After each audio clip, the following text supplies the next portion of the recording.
I don't know that you could All right. do that. Don't say anything embarrassing. Are we on? You are. We are on.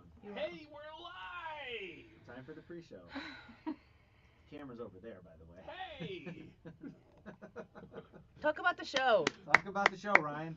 This show is going to be one of a kind. You know why? Because today is the 19th of December, 22. There's never been that day before. That only happens once in history. That's exactly right. Once in the blue moon. Feeling a lot of confidence in the show today right now. Often. I need to retract that. Because the moons happen more often. While you reconsider that, I'll share what's on Yes. the show. So the YouTube poll today: do you want a white Christmas? Our options are yes, or I'm a terrible person. No, yes or no. Do you want a white Christmas? I may have tipped my hand there. I'm so excited for our guests. Yeah, He's gonna talk about that. Yeah, so we're also going to have Steve Moore on at 107. We're going to talk about the economy. To talk about the white Christmas. Yeah, you missed a big opportunity there. Well, we can ask him about it. We'll see what he thinks. And then Dave Murray. Just strictly ask him the forecast for a second. Yeah. Dave Murray's going to be on. He's a 97.1 chief meteorologist, but you guys know that because you're huge fans and you listen to the radio station. You hear him giving our weather reports all the time. We're going to give him a call at 1:25, and he's going to tell us what the chances are of us having a white Christmas. Ryan? I want to note that last week when I said blizzard possible, everybody laughed a little bit. And now here we are. We'll ask him. Is it possible? Yeah, I mean, blizzard is... We don't even need Dave Murray. We'll just scoop the whole broadcast here with Assistant Chief Meteorologist. Thank you. Ryan Wiggins. Yes. Yes, I've been watching this front. And by front, I mean maps that other people put together that look like fronts. And you know how to read them? And yes, I do. And it's looking like we're going to be... Annie, you're going to have your comfort and... right on the line between danger and just snow. All right. All right, here comes Annie's endorsement. Woo woo.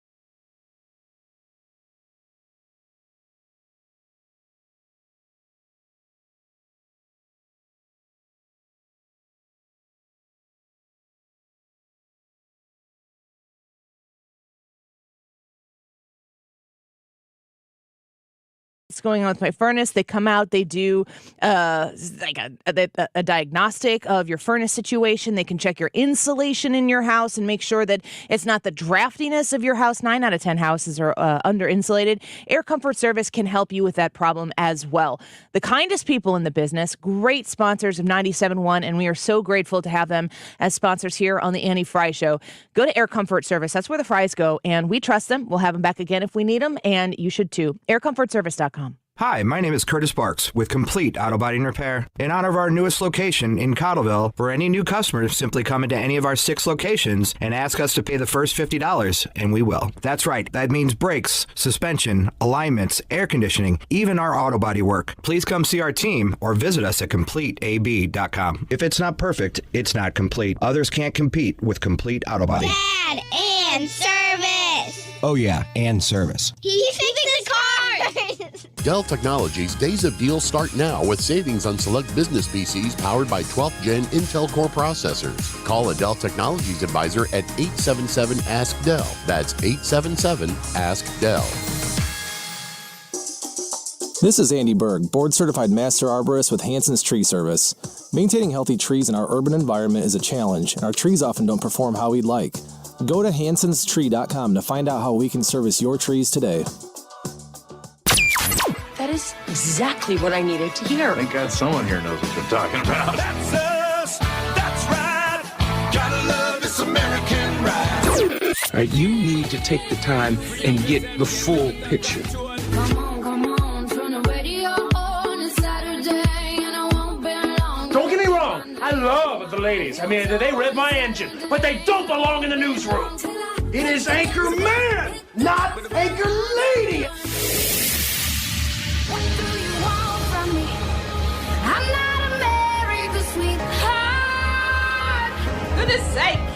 Keep your voice down. Your father's listening to the radio.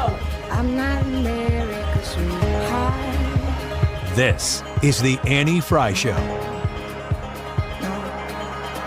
Happy Monday. Welcome back to the Annie Fry Show. We're happy that you're here, enjoying your afternoon here in a very bitterly chilly St. Louis. Today's YouTube live chat poll is just going to tell you right off the bat, do you want a white Christmas?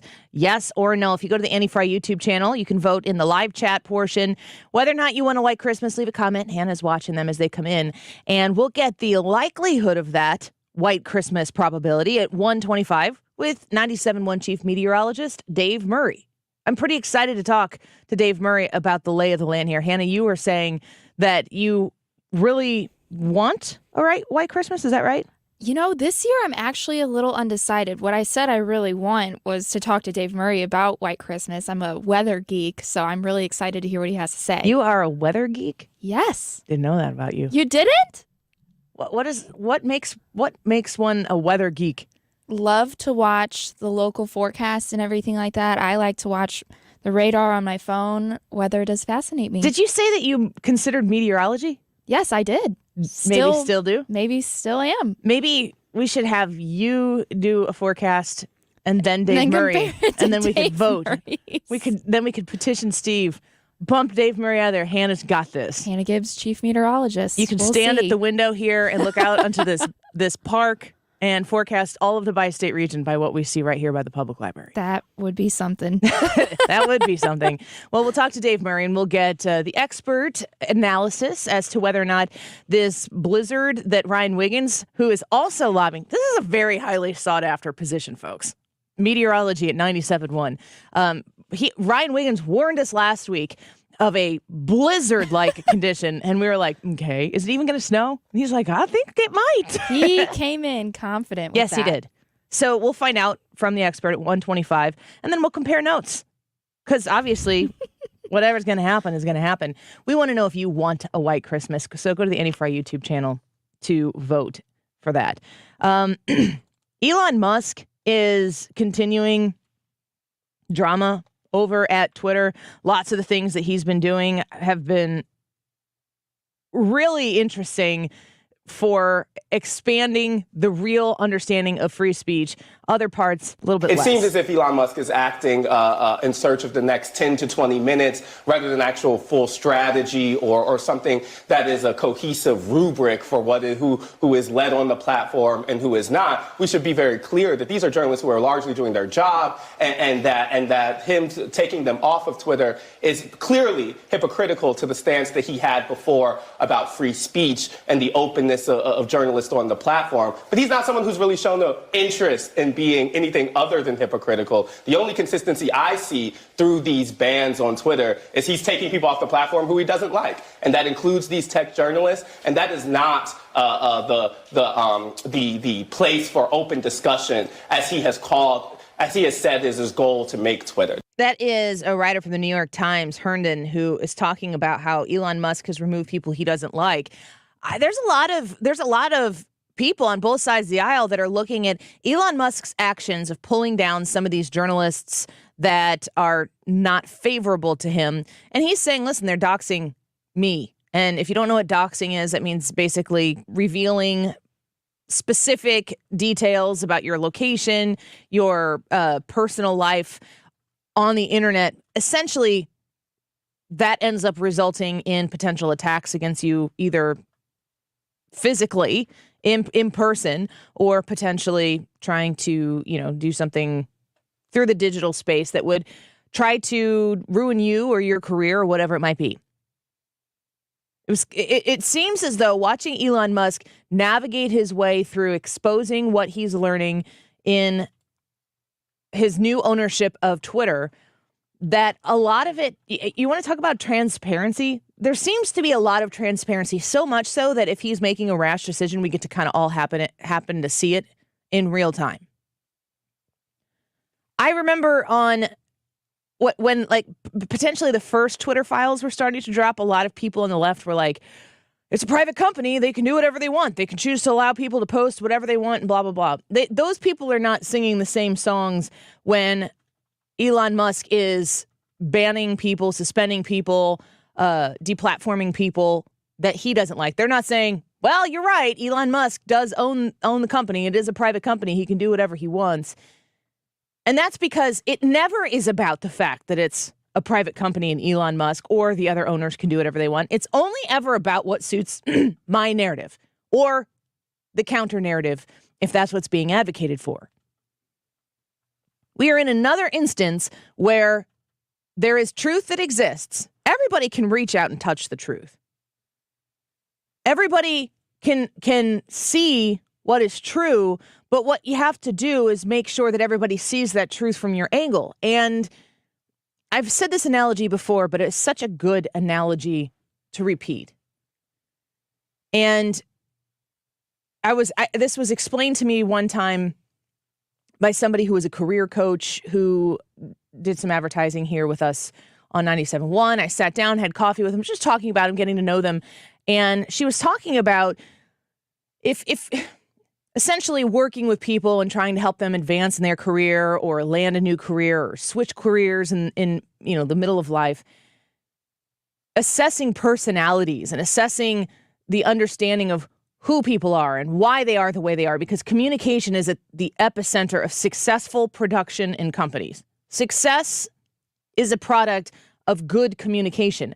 Now, good communication doesn't mean that when the communication is done, that everybody is warm and fuzzy and feeling great about everything. Good communication means that the message that needs to be sent has been effectively sent in a way that moves the ball down the field.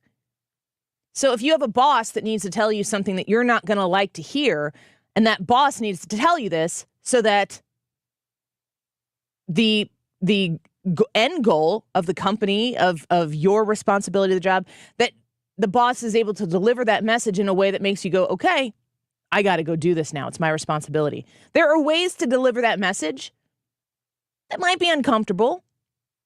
There are ways to deliver that message that make that employee empowered to go forth and find success, or that turns them even more spiteful than they might have been in the first place. But again, it's not about everything is all sunshine, puppies, and roses. It's about effective communication. Ironically, Twitter is just essentially communication. That's the entire premise of Twitter is communication. And how can you effectively communicate? Some people are better at it than others. Some people are really terrible at it. Some people use humor. Some people use snark. Some people use just straight facts. Some people use long threads. Some people use brevity. There's all sorts of different ways to do it. Different ways of communicating have different ways of being effective. But what this career coach told me was, if Hannah and I are sitting here staring at each other and we hold up like a Heinz ketchup bottle in between us, and I'm looking at the ketchup bottle and she's looking at the ketchup bottle, we can hold that up and I can say to you, if someone were to say, all right, ladies, what are we looking at? We could both say it's a ketchup bottle. And then I could be looking at the front label and maybe Hannah's looking at the back label. And if I'm looking at it, they say, okay, well, tell me what is on this ketchup bottle. And I'm like, well, it's a really pretty branding with nice traditional looking script. There's a tomato on it. It says Heinz. It says how many ounces are in it. And it's just a nice picture of a label.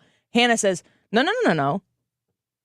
This has got nutrition facts on it. This says this is how many calories are in a serving. This is how much sugar is in this ketchup. And actually right here, it tells me every one of the specific ingredients that is in this bottle of ketchup. If I'm looking at the front bottle of the bottle, I may not see all of that information.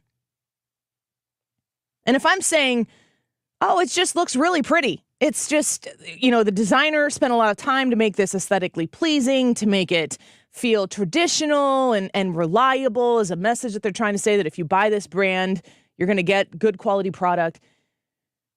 And Hannah's looking at the same ketchup bottle, but the back of the bottle, and looking at the label saying, that's not true. There's really nothing entirely aesthetically pleasing about this at all. It's just a bunch of information, statistics, straight facts. This is how much a serving is, and this is what you're consuming every time you take in 2 tablespoons of ketchup or whatever a serving is. In that instance, Hannah is correct. And I am correct because we are saying what we see. We agree that the ketchup bottle is right there in between us. The only way that we get to understand the full picture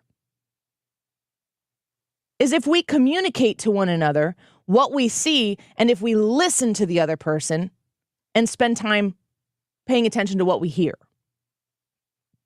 That has to be based on communication and some trust. I have to trust that her perspective on that ketchup bottle and her ability to relay it to me is so that I become more informed. Because if Hannah uses that opportunity to talk to me and says, "You're an idiot, Annie. This is the stupidest thing I've ever seen here. This entire label is just full of words that have numbers on them and explanation and super scientific information. I can see it right here with my own eyes. You're the dumbest person I've ever met." I mean, that's kind of like what Twitter is. It's a perspective. Maybe that perspective is an honest perspective, but the extrapolation of judgment on everybody else becomes the more important thing. And if that's the way that conversation goes, if Hannah tells me I'm the stupidest person she's ever known because she can see with her plain eyes what this is that we're looking at here, you can see it's a ketchup bottle. How can you understand? How can you not understand everything I'm telling you? I can see it here with my own two eyes.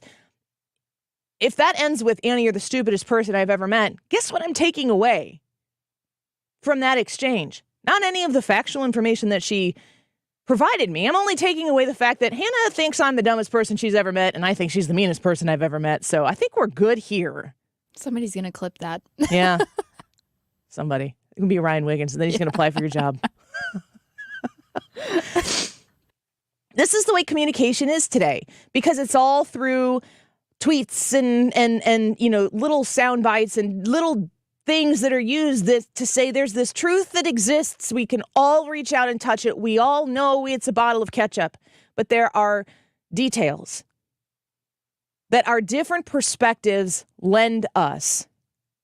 And the way we become smarter and stronger is to be able to listen to one another. I don't understand why Elon Musk buys Twitter for $44 billion and is putting everything out there so much the way he has been doing it, at least up until now. He tweeted out this weekend a poll that asked if he should step down from Twitter. Should I step down as head of Twitter? I will abide by the results of this poll. 17 million people voted. 57.5% said yes, he should. I don't think that it's realistic to think that Elon Musk was going to stay the CEO of Twitter for a long time. I think that there's a window of time that he purchases Twitter. He gets all of this junk out in the world. There's just another Twitter file dump like an hour ago, and it's about the Hunter Biden laptop. I think he's working all of this stuff out, and then he's going to hand this company, and probably always intended, to hand this company over to the right person to run it, to get it back to the business of being Twitter and not the business of being a political football. Vernon Jones, who we've had on the show before, ran for office. He used to be a Democrat in the state General Assembly in Georgia, switched from a Democrat to a Republican. I think he ran for governor, maybe? Or Senate, I'm not sure which one, in Georgia, didn't win the primary. Regarding Elon Musk, he said, hell to the no, don't step down. If anything, step up. I think that's a really interesting way to put that, because I think that Elon Musk does have the opportunity to step up even more than he already has. To suggest that he's failing people right now, I think he's just learning out loud in a very public way. The idea of transparency is the utmost center point of his focus, and he's doing things very transparently, which means that the way a lot of other people would do things is like roll some stuff out. Oh, that didn't work. Put it back, put it back, put it back. They put it back. They try something else. He's doing a lot of this out in the open. I think Elon Musk likes to be liked. I think there are a lot of people in his position that do like to be liked, specifically politicians. I think the idea that he is pushing out the truth of where Twitter has been is the only way we can get to the point where people of all walks of life, all perspectives on that ketchup bottle can sit in the middle on Twitter and start talking about what they see. Does that mean that we're going to stop bickering and fighting on Twitter? Of course not. Absolutely not. But there has been a marginalized group on Twitter for years. Elon Musk swings the pendulum to the other side and everybody loses their minds, to quote the Joker. It's to the point where we need this pendulum to get back to the middle in so many different ways, in a sensible way. I don't know that I even have hopes that that's possible, but I think that watching Elon Musk in real time, in the most transparent way, do things right and do things wrong at Twitter is kind of the breaking point for me to say maybe we can get back to some sensibility in the way we communicate. Maybe. I don't know. I'm crazy. It's Monday and Sunday's Christmas, so I'm just in a good mood. I hope you are. Do you want a white Christmas? Yes or no? Vote in the YouTube live chat poll. Tell us why, yes or no. And Hannah will set those comments aside and feature some of them, her favorite ones, so make it really good, in the 2:45 hour. Let's take a quick break. When we come back, I'll dig into the Twitter files release that have just put out, see what I can report on as of right now, because, yep, they do have to do with the Hunter Biden laptop. What have we found out with Elon Musk's latest release through Matt Taibbi of the Twitter files? I'll tell you in just a minute. Don't go away. You're listening to The Annie Fry Show on St. Louis's home for conservative talk. Oh, baby, it's cold outside. How lucky that you Interact with Annie on Facebook. The Annie Fry Show. the window at that storm. My sister will be Oh, gosh, your lips are delicious. 97.1 is happy to partner with SSM Health, Cardinal Glennon Children's Hospital. You know, at Cardinal Glennon, we don't just work with the children that are patients. It's the whole family. Text 20357 to give a Christmas gift to the Tree of Hope. The federal government is hiring 87,000 new IRS employees and enforcement agents. Make no mistake, with spending out of control, they're looking to collect revenue. The first target will be you. If you have not paid your taxes or filed them in years, let me help you get that target off your back. Hi, this is Lance Drury with the Lance Drury Law Firm here in St. Louis. So if you have unfiled returns, wage levies, bank levies, or tax liens, now's the time to call the Lance Drury Law Firm before the IRS calls you. Your consultation is free, so don't put it off. The Lance Drury Law Firm focuses solely on tax resolution law. It's all we do. And if you have IRS problems, you have legal problems. Let us use our tax law resolution experience to guide you and work on your custom resolution plan. Call now. It's free and confidential. Call me, Lance Drury, at 314-260-6120 or go to lance.drurylaw.com. The choice of a lawyer is an important decision and should not be based solely upon advertisements. I know that I have lived this experience, trying really hard not to live it right now. Maybe you're in the middle of it, but you're getting into the holiday season. Lots of busyness going on in your life, a lot of parties and dinners and all that stuff. And you might have felt like, I should probably lose some weight. I need to get healthy. I want to get strong. I want to be able to keep up with my kids, my grandkids, and finally shed this weight. Then the holidays hit and you're like, oh, woo, this is not good. Slim 180 has an answer for you. And today is the 19th. So through today, it's the day, folks, you can save with Slim 180 when you call them and mention my name. 20% off full HCG drops programs, the Crave or Regenerate program. And you're like, Annie, it's December 19th. Not going to start a diet today. You can buy it today, you can save it today, and then just start when you're ready. That's the smart way to go about this. Buy yourself a Christmas gift of investing in yourself and your health.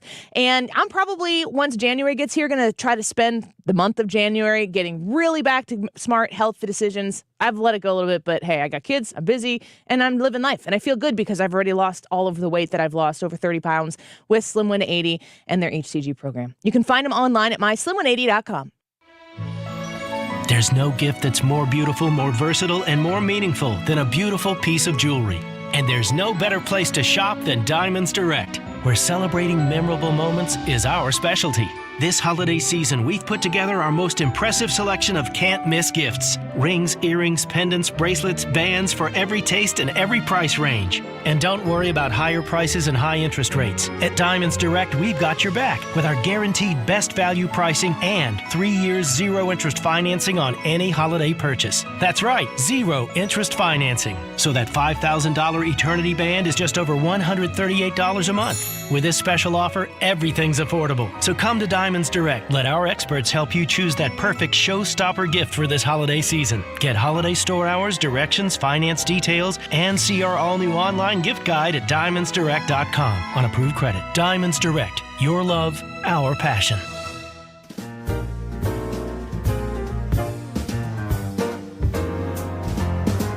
Oh, the weather outside is frightful, but the fire is This so is the delightful. Annie Fry Show. And since we've no place to go, Find the podcast, on-demand audio, and more at 971talk.com/Annie.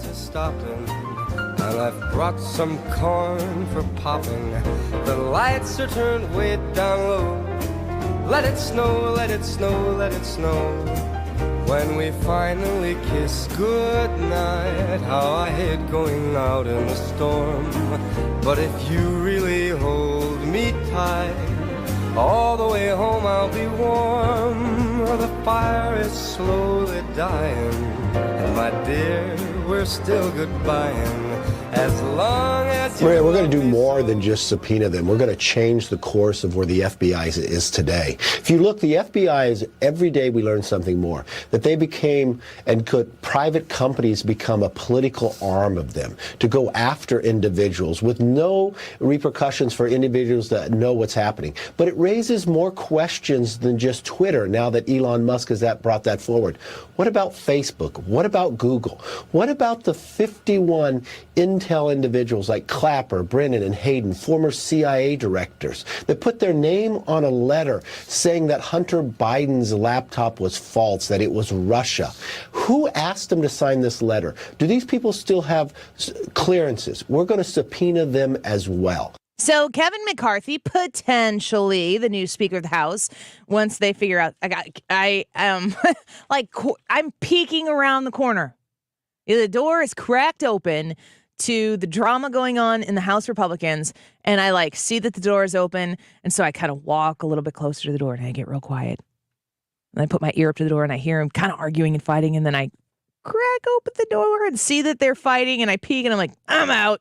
I don't want to know. I just want you to get your act together, and then I want to know how you decided who was going to be the Speaker. I don't hate Kevin McCarthy. I know a lot of people out there think he is the Antichrist. I do not think that. I think Kevin McCarthy is a good person. I think they need somebody to coalesce different groups of people in the House so that they can get stuff done.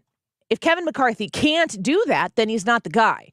But I don't know that somebody who has 7 supporters, and 7 is what you would need to screw up the nomination or the speakership of Kevin McCarthy. I don't know somebody else who would upset the apple cart in that way. I'm sure thinking that they are doing it for the understanding that the Republican Party needs to have a recalibrated understanding and leadership in the House. You still need to be able to coalesce everybody else. So Kevin McCarthy needs to do what he needs to do to bring everybody together. If he can't do that now, then how in the world is he going to do that when he's the Speaker? So get it done. I'm closing the door. Come talk to me when you've changed your attitude, which is what I tell my kids. It's exactly what I like. Sending my kid, if they are bickering, if they're fighting, Hannah, I don't know if you still get this way. I still, in my adult life, get this way from time to time when I'm super tired. There's just this dissent in my attitude. Oh, yeah. 1,000%. Way less patience. Same when I'm hungry. Hangry? Yep. Hangry. Yep. For my kids, if I know that they have extenuating circumstances contributing to their attitude, what they need to understand is I don't care about you being tired or hangry. You do not get to behave that way. You don't have to be happy and chipper all the time, but you're not going to treat me that way. So the solution to that is go to your room, come back down when you've decided to change your attitude, which can literally mean they walk upstairs and come back down. And if they're cool, they're cool. Yep. If you're not cool when you come back down, guess where you're going? Whoop, right back up. So I'm sending the House Republicans to their room. You come back out when you've changed your attitude.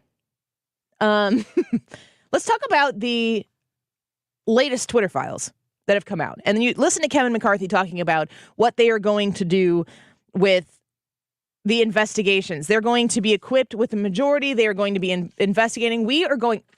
Ladies and gentlemen, this is going to be the place to be. St. Louis is home for conservative talk. 97.1 FM talk is going to be the place to be in the new year to get the details of what is going on in the House Republican majority. And I promise you that I will keep it straight. If I love what they're doing, I'm going to tell you about it. If I don't like what they're doing, I'm going to tell you about it. And that's the way we're going to roll, at least here into 3. And I know the whole station is going to be covering these things with the top line experts to break down the legal, the constitutional ramifications of what the House majority is looking into. There's going to be a lot that is going to come, in my opinion, of this House majority, and quickly. And it has to do with this. I'm coming from the New York Post here because the New York Post is the original story that was censored on Twitter, which is where the Twitter files come in. The New York Post, Miranda Devine covered Hunter Biden's laptop. And of course, we all know how that ended. It was kept off Twitter, like just for the length of the rest of the election. And then, there might be some validity to it 2 years later.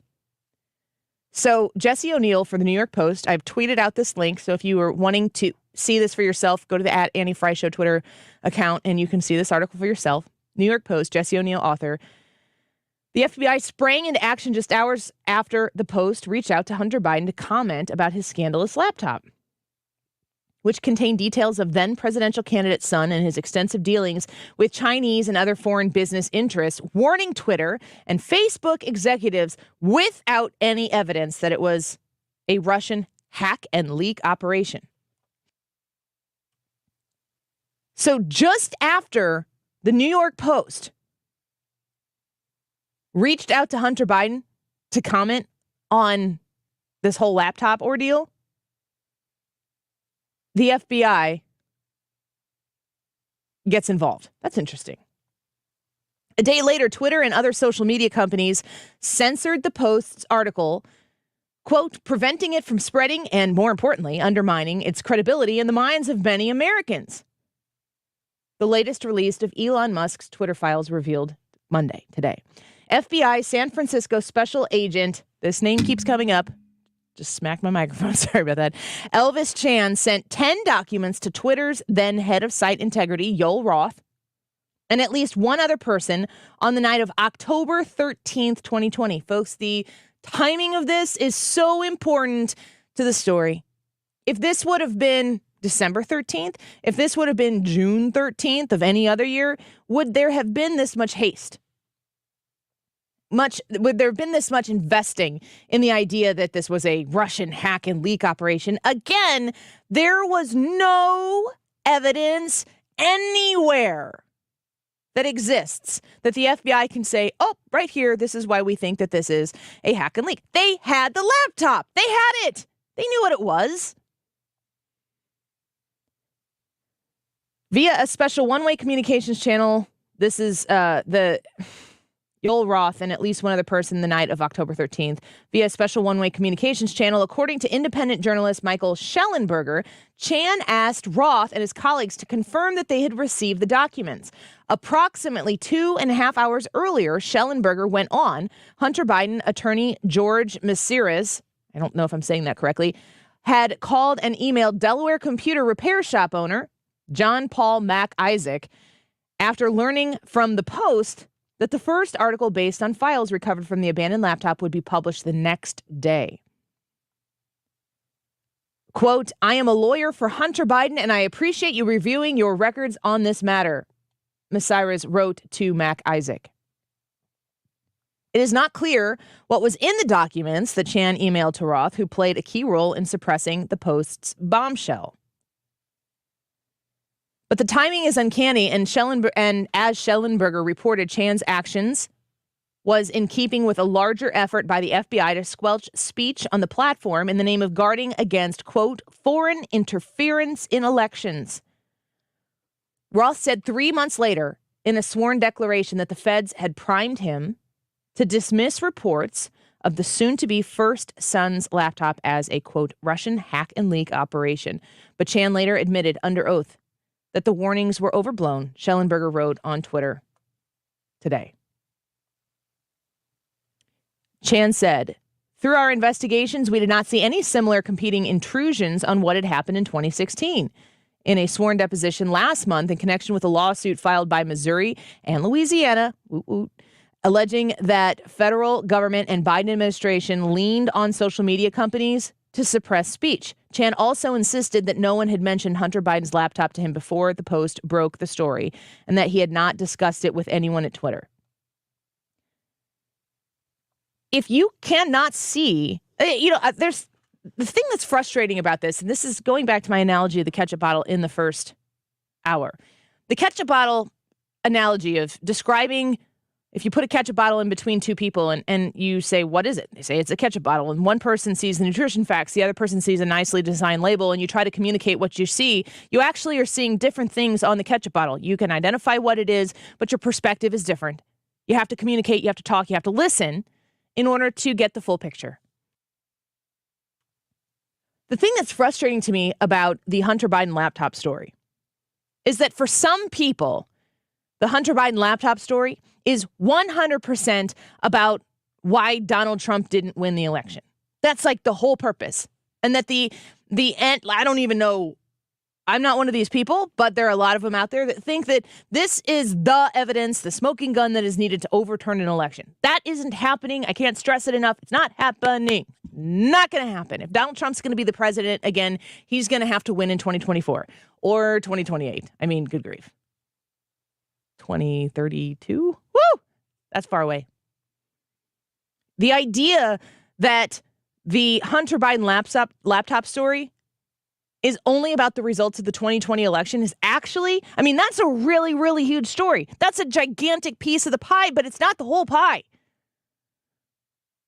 What we can see here through the communications that we have access to, thank you, Elon Musk, of shocking to everybody that Elon Musk is not a perfect person and not wholly invested in one particular political bent or lean, and that he's dynamic and he's flawed. I'm not shocked. Are you?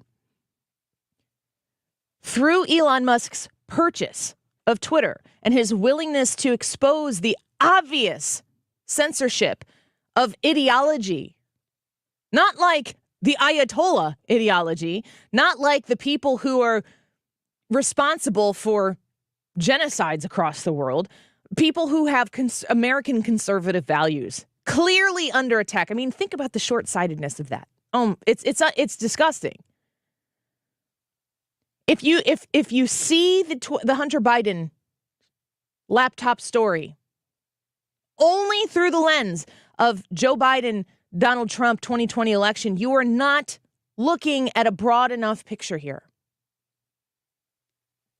If you notice the inroads that our intelligence communities have made with the people who police conversation, in what is most Americans, probably globally, most humans who participate in Twitter would hope that you can go on Twitter, you can say the things you think and feel.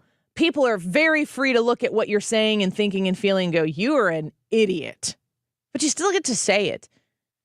Without harming other people, you get to have ideologies, you get to have beliefs, you get to have faiths, you get to have ideas that other people think are the dumbest, most wrongest, it's not a word, things that they've ever heard, but you get to have it because that's the idea of free speech. That's the idea of communication. In a world where free speech exists, is that there's a lot of unsavory that exists there. There is going to have to be a line drawn as to where that stops, but that is an incredibly tricky thing to do. But it is absolutely, unequivocally clear that Twitter's previous ownership believed that they could take folks who think like you and set them aside. Did it affect the 2020 election? I absolutely think that the censorship of the New York Post article that revealed the Hunter Biden laptop and told that story did impact the 2020 election. To what end? You will literally never know. There's no part of the unveiling of that information that you're going to go into a courtroom or in front of a Supreme Court and say, gosh darn it, Donald Trump won the election. How do you prove it? You don't. What is the next actionable decision that needs to be made?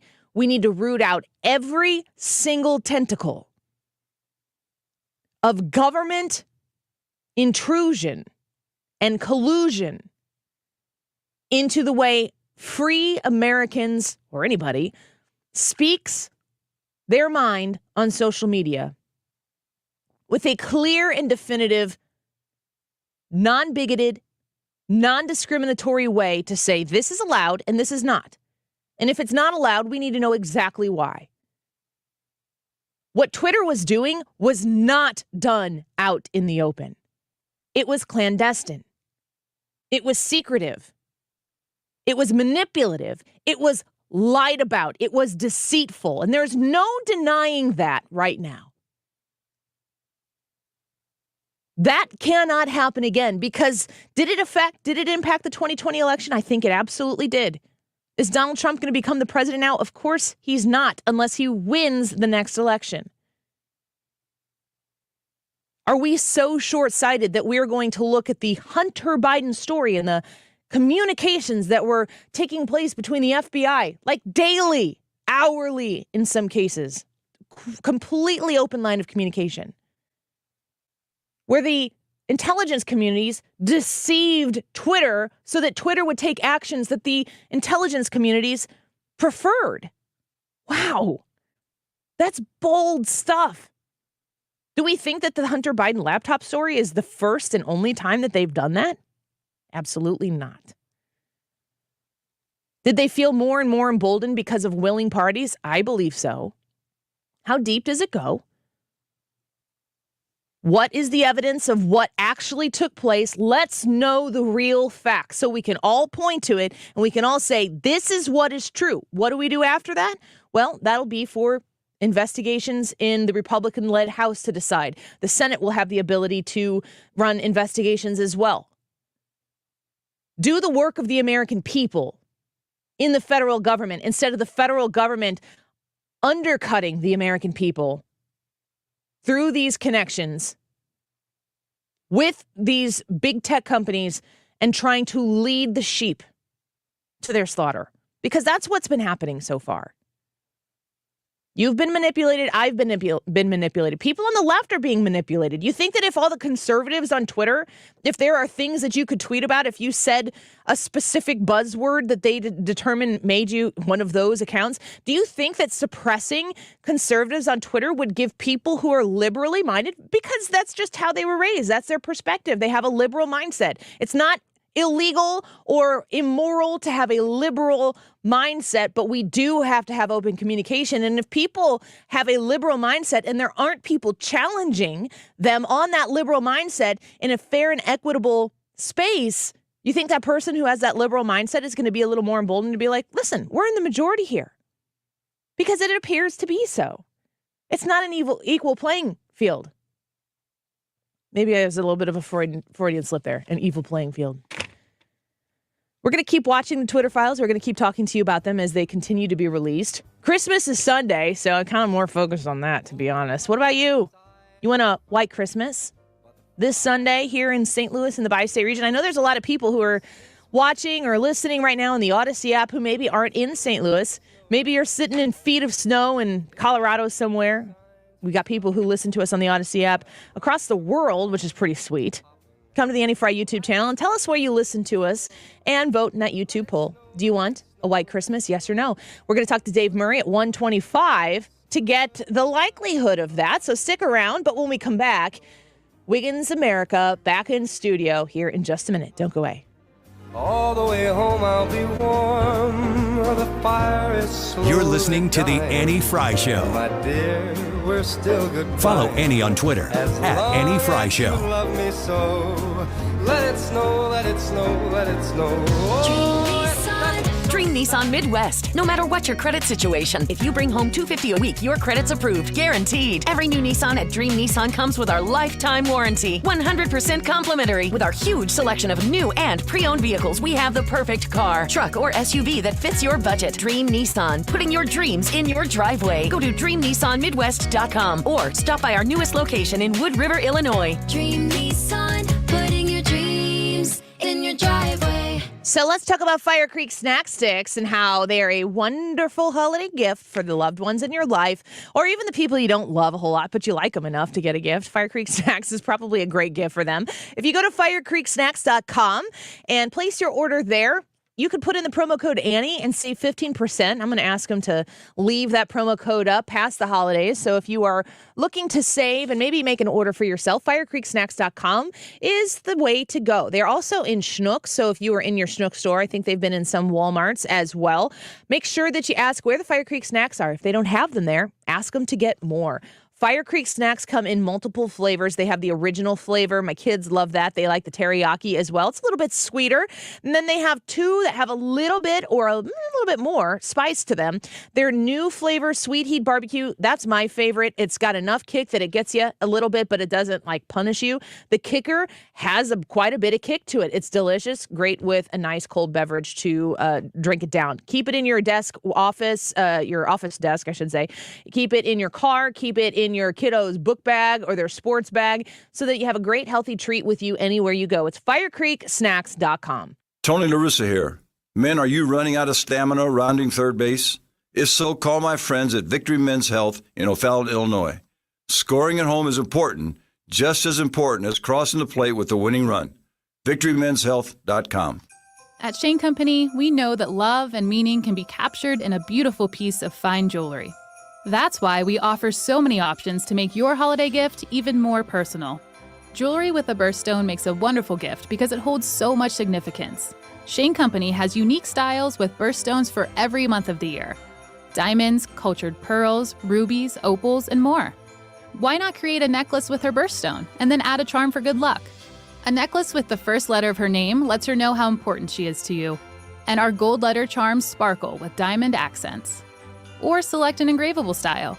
Give your loved one a bracelet inscribed with the place you met so they'll never forget that moment. Or capture your strong connection with a promise ring inscribed with both of your initials. Our jewelry consultants will make it easy. At Shane Company, we give you so many ways to create gifts infused with meaning. Treasures they'll have forever. Now you have a friend in the jewelry business. Shane Company and ShaneCo.com. You're listening to the Annie Fry Show live from the Air Comfort Service Heating, Cooling, and Insulation Studio. Air Comfort Service now offers insulation services. Did you know 9 out of 10 homes are under-insulated? Increase your energy savings and comfort with better insulation. For details, visit aircomfortservice.com. Fact-checking the mainstream media daily. St. Louis's home for conservative talk. You found it here. 97.1 FM Talk.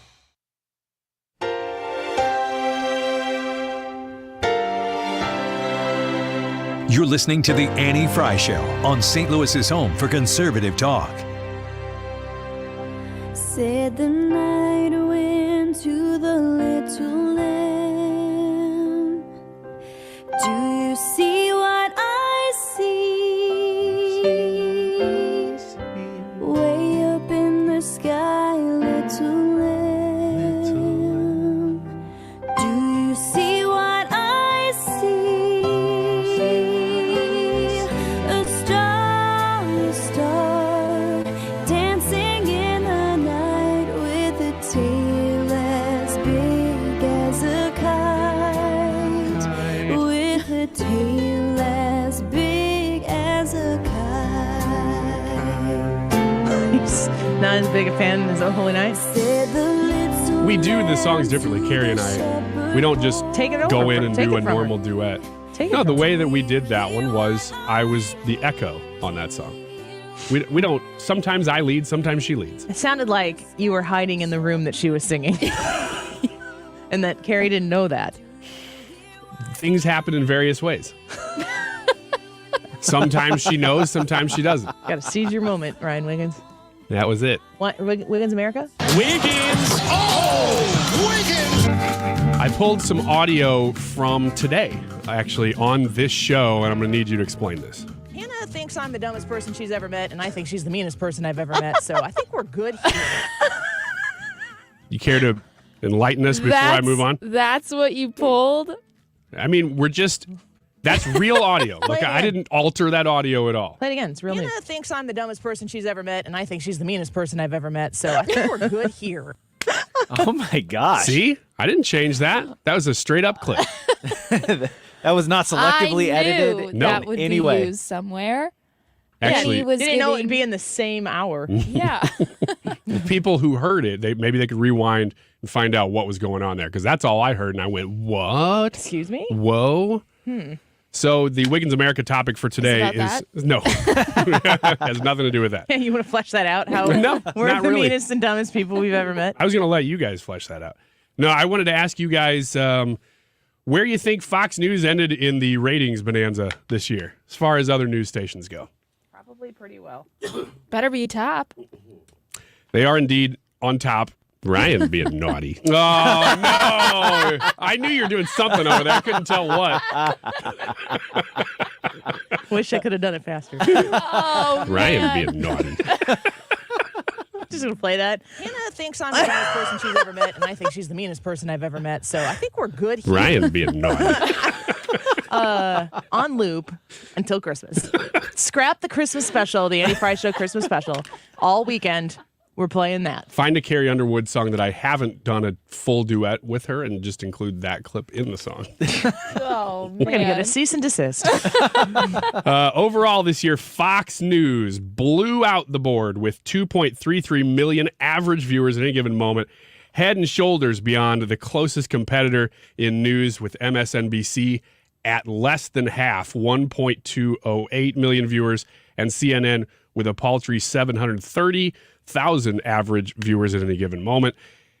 The interesting thing here is that the narrative is often that, well, it's because Fox News has the market cornered. Mm-hmm. Those are the top two other stations in cable news. If you combine their total viewership at any given moment, it still doesn't match Fox's total viewership at any given moment. I struggle with referring to the mainstream media. They're not really mainstream. Well, the problem is And there's so many more of them. I refuse to say lamestream media. Yeah, you don't have to do that. Oh. How about legacy media? You good with that one? No. That I like that one I've because never heard that. It implies that their time has passed. And I appreciate that. Because that's what they have, is they have a reputation, and that's it. And he's a big no. I just can't. I'll tell you later.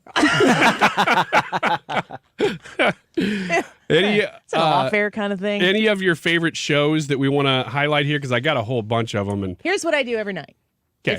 If by the time I get home from 4,000 other commitments, I usually get home anywhere between 7 o'clock if it's a basketball practice kind of night, 9 o'clock if it's a basketball game kind of night.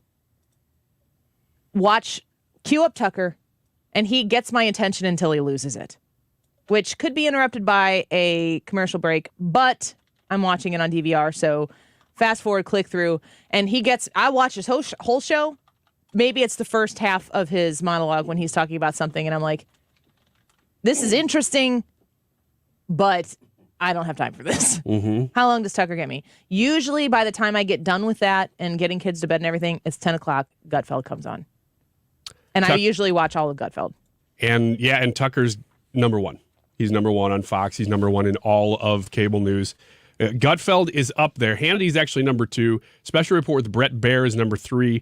Gutfeld is up there. I mean, the top, I think, 13 shows in cable news are all Fox. Fox.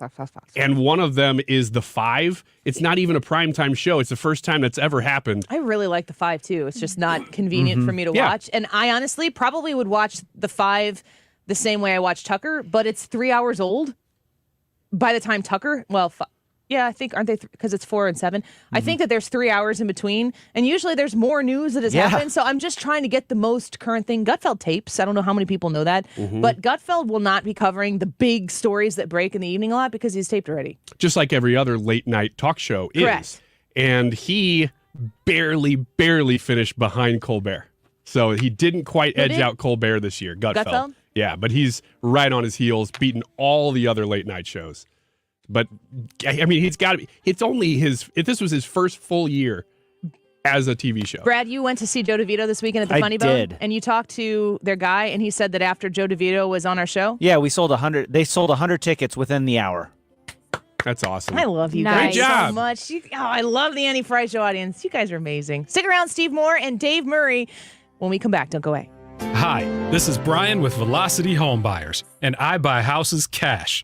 If you own a house and want to sell it fast at a fair price, call me at 314-782-3333. I can pay cash and close in as little as 7 days. I buy houses in any condition and any price range in the St. Louis area. I'm a private real estate investor who buys several houses a month, and I want to buy more. I buy inherited houses, divorce houses, behind in payment houses. I even buy my tenant won't pay me the rent houses. Do you own a house that needs updating, but you don't have the time or money for it?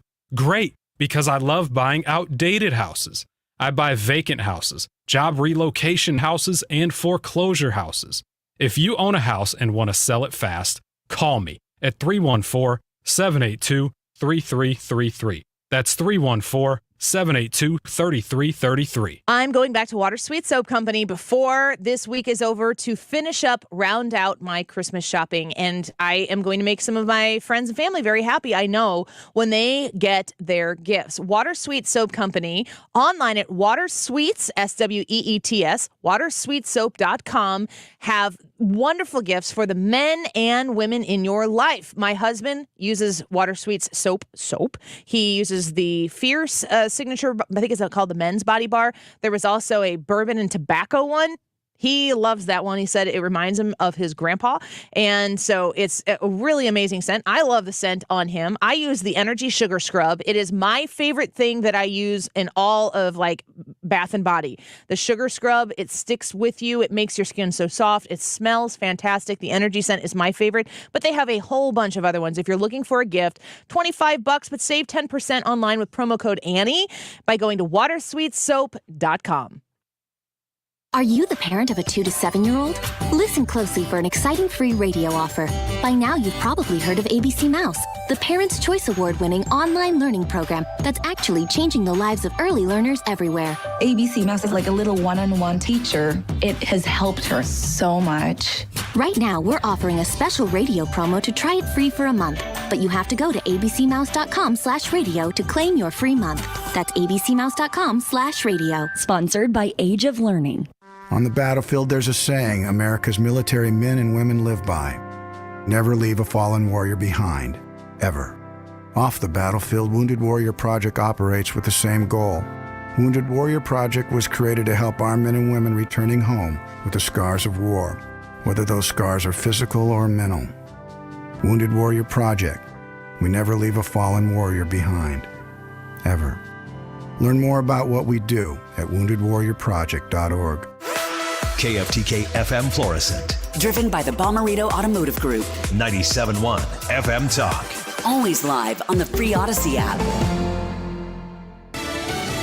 They're getting ready to name names. On Lisa Brady, Fox News. I hope we lived up to our commitment to present the facts and let the facts speak for themselves. Congressman Benny Thompson chairs the committee probing the Capitol riot as they wrap up their work, expected to make referrals for possible criminal charges, possibly including former President Trump. No man who would behave that way at that moment in time can ever serve in any position of authority in our nation again. He is unfit for any office. Outgoing Republican Congresswoman Liz Cheney accusing the former president of acting unlawfully and a moral failure. The former president calls the committee highly partisan, accusing members of illegal activities. The latest court hearing for FTX founder Sam Bankman-Fried is adjourned for now as he reconsiders his plan to fight extradition to the U.S. He is behind bars right now in the Bahamas, but showed up in court today to request to see the indictment against him before agreeing to be removed to to the U.S. There are reports that Bankman-Fried appeared disheveled in court, kept his head in his hands while shaking his knees during the proceedings. Fox Business's Hillary Vaughn, the former FTX CEO, faces fraud, money laundering, and campaign finance charges. The FBI is sounding the alarm about sexual extortion scams that often target teenage boys. The scammers, often in West Africa, pose as young girls online and get the boy to create a sexually explicit image or video and send it to them. Then the scammer threatens to release the content if you don't pay them. The FBI says in working with Homeland Security, they've had 7,000 reports of this kind of thing happening over the last year, with 3,000 victims and tragically more than a dozen suicides. Fox's Jessica Rosenthal, the FBI urging parents to talk to their kids about not sharing private material online. America is listening to Fox News.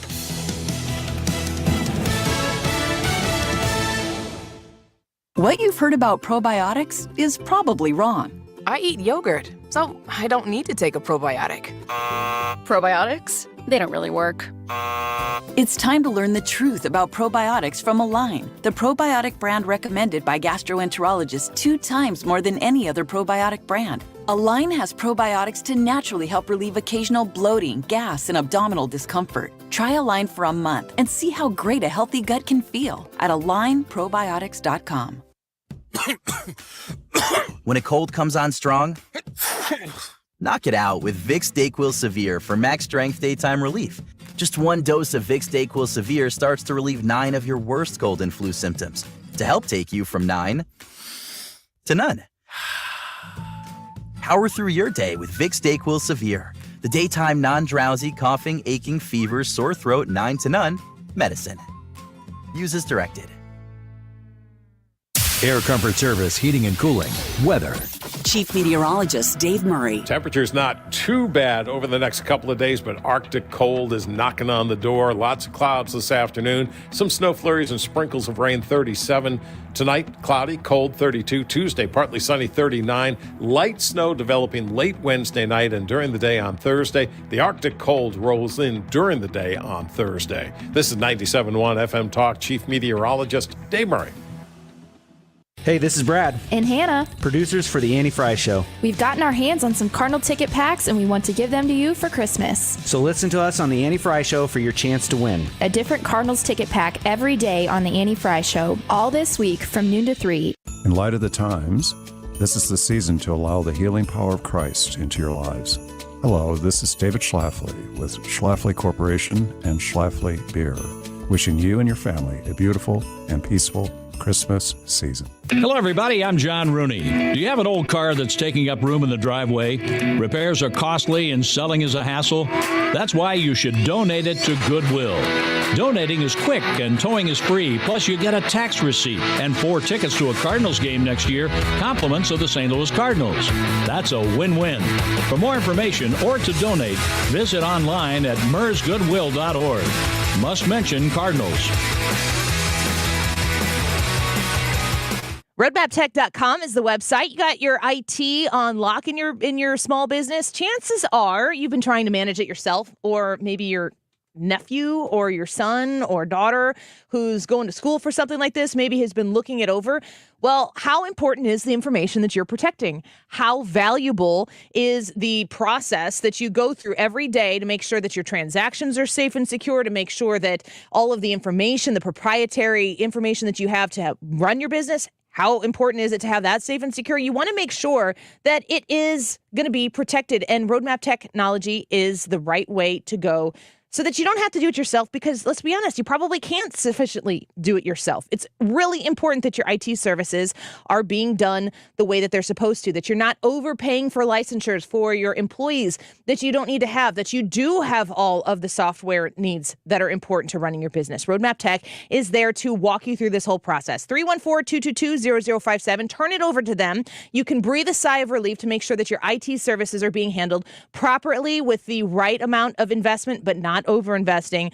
314-222-0057, roadmaptech.com. Everybody knows you gotta get it at Clement. Everybody knows you gotta get it at Clement. Find the car you want, new or used. Get it at Clement, get pre-approved. Everybody knows you gotta get it at Clement. Everybody knows you gotta get it at Clement. ClementAutoGroup.com. That is exactly what I needed to hear. Thank God someone here knows what they're talking about. That's us. That's right.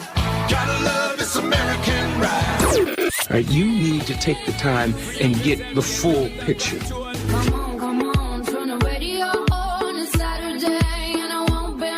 Don't get me wrong. I love the ladies. I mean, they rev my engine, but they don't belong in the newsroom. It is Anchor Man, not Anchor Lady. What do you want from me? I'm not America's sweetheart. Goodness sake, kid. Keep your voice down. Your father's listening to the radio. I'm not America's sweetheart. This is the Annie Every Fry Show. CEO I talk to right now, I was thinking about this on the way up. Every single one is thinking about layoffs, cutting hiring, or dramatically reducing investing. All that's bad. So I think Fed, I agree with Mohammed, is behind the curve. When you hear, the labor market is cooling. No, it's going ice cold.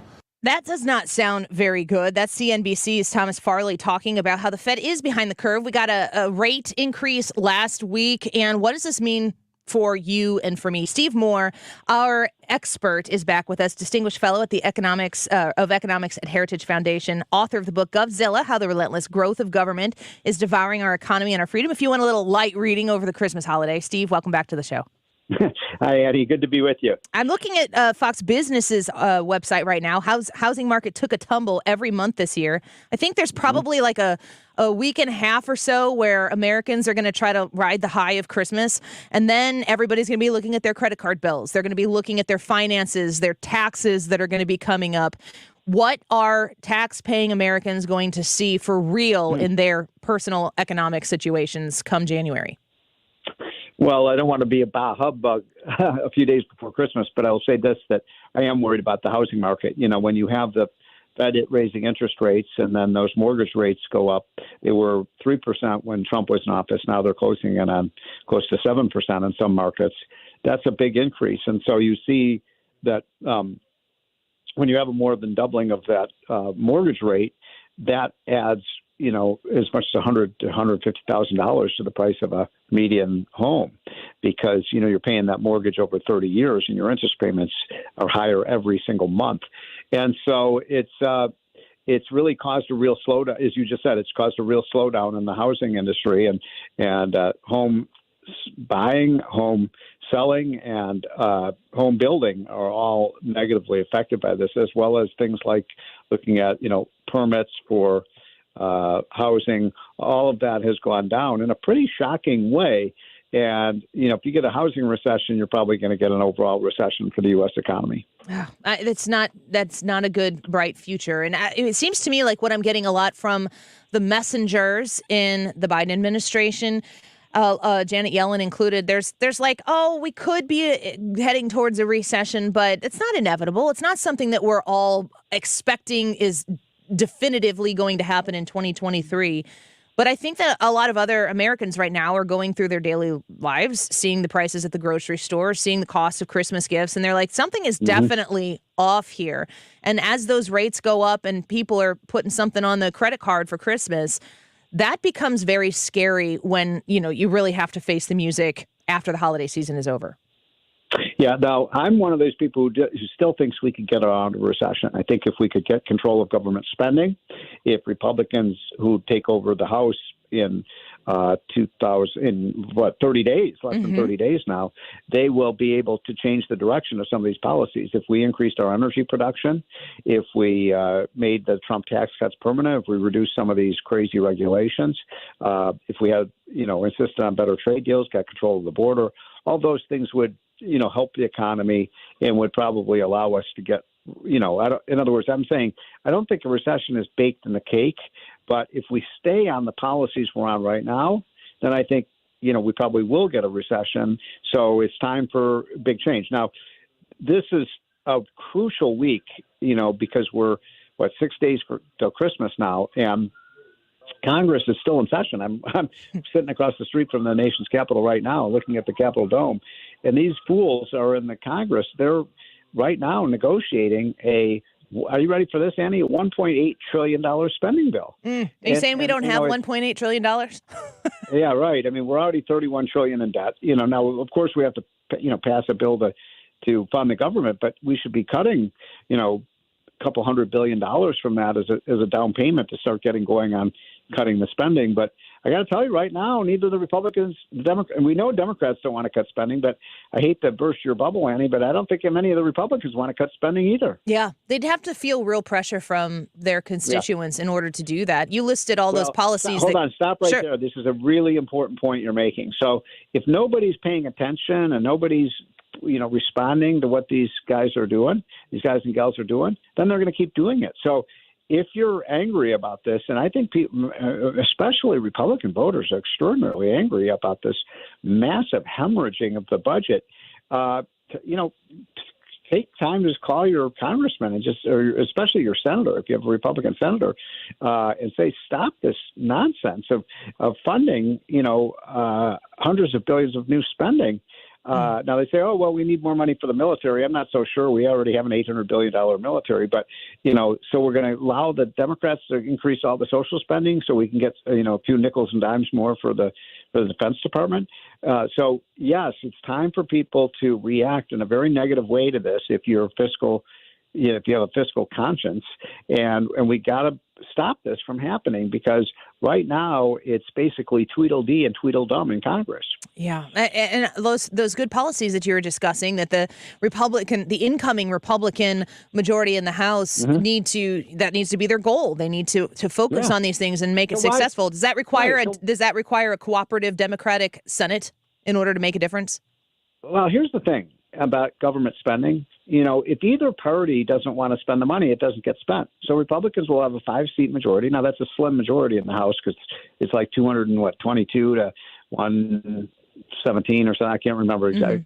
But, it's really close. But my point is that, if the Republicans will hold tight, Joe Biden cannot spend money. I know he thinks he can. He's trying to do that with his student loan program, but the Constitution is pretty clear that Congress is the one that spends the money and has the authority not to spend the money. So what I'm saying is maybe they should use that authority to slow down. And by the way, why would you pass a budget deal right now, Annie? What Nancy Pelosi has, three more weeks or something like that as Speaker? Why not wait till she's out and then start over again? Yeah, good question. I hope, I said earlier in the show, there's all of this infighting going on with Republicans. I don't even want to listen to it. I said, I do what I tell my kids. Go to your room, change your attitude, come back when you've got a solution. There you go. Steve Moore. By the way, they're not even close to having a solution right now. No. I mean, they're just, they want to get home for Christmas, and so they can play Santa Claus and spend all this money we don't have. And, that's a frightening situation. Yeah, it is. Steve Moore with us right now with the Heritage Foundation, at Stephen Moore on Twitter. Fox Business is also reporting that layoffs are on the rise. Nearly 50% of workers are still looking to quit in 2023. The jobs market has been something that the Biden administration has flexed on through a lot of these other unsavory economic numbers. What do you make of pending layoffs? Well, there still are, there are layoffs, but there's still jobs open for now. There's still 8 to 10 million job openings. So if people have a skill and they're looking for a job, those are out there. Now, if the economy were to collapse, and it could, under the financial strain, given that we're just discussing, then, you could see a lot of those jobs just disappear very quickly, almost overnight. So the jobs are there now, but whether they'll be there 3 months from now, I wouldn't wager a big bet on that.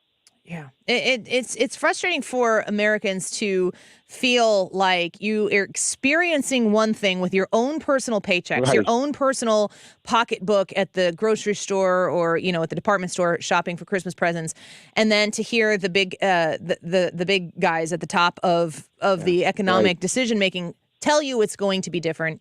Before we let you go, just your last advice for Americans right now as we're heading into this last week of the shopping season and into a 2023 that looks shaky at best. What do you want tax-paying Americans and voting Americans to do? Well, I want everybody a very Merry Christmas and a Happy New Year for sure. I mean, this is the best time of the year. But I think, you can't. Look, Americans know you can't for a long time, a long time period of time, spend beyond your means, or you're going to go to the poorhouse. If you do that, right, you're going to be in bankruptcy court. Well, that's what we're doing in Washington. in the trillions of dollars. And until we the people, until we tell Congress to stop doing this and get rid of these scoundrels who are doing it to our country, they're going to keep doing it. It's that simple. Yeah. Well, we appreciate you, Steve. We won't be speaking to you probably until the new year. Thank you for all of your expertise that you provide us each week here on the Annie Fry Show. We know that you are an incredibly busy man, and we're grateful that you give our listeners some You of too. your Have time. a great one, and have a wonderful, wonderful Christmas. Yes. Merry Bye. Christmas. Bye-bye. His book is Govzilla, How the Relentless Growth of Government is Devouring Our Economy and Our Freedom. I highly recommend you check out that book to know a little bit more about the expanse of big government that the Republicans absolutely have participated in over the years. Just to what Steve Moore was saying, if you think that, let's elect a lot of Republicans and we'll shrink government spending. Yeah, crickets. Exactly. That's a problem. We need to make sure that Republicans are advocating for smaller government and that we are stepping up and looking around us to see who is in need, which of our neighbors are in need, and how do we stand up and provide a solution without sitting around in the laziest of fashions and saying, well, government will create a program for that.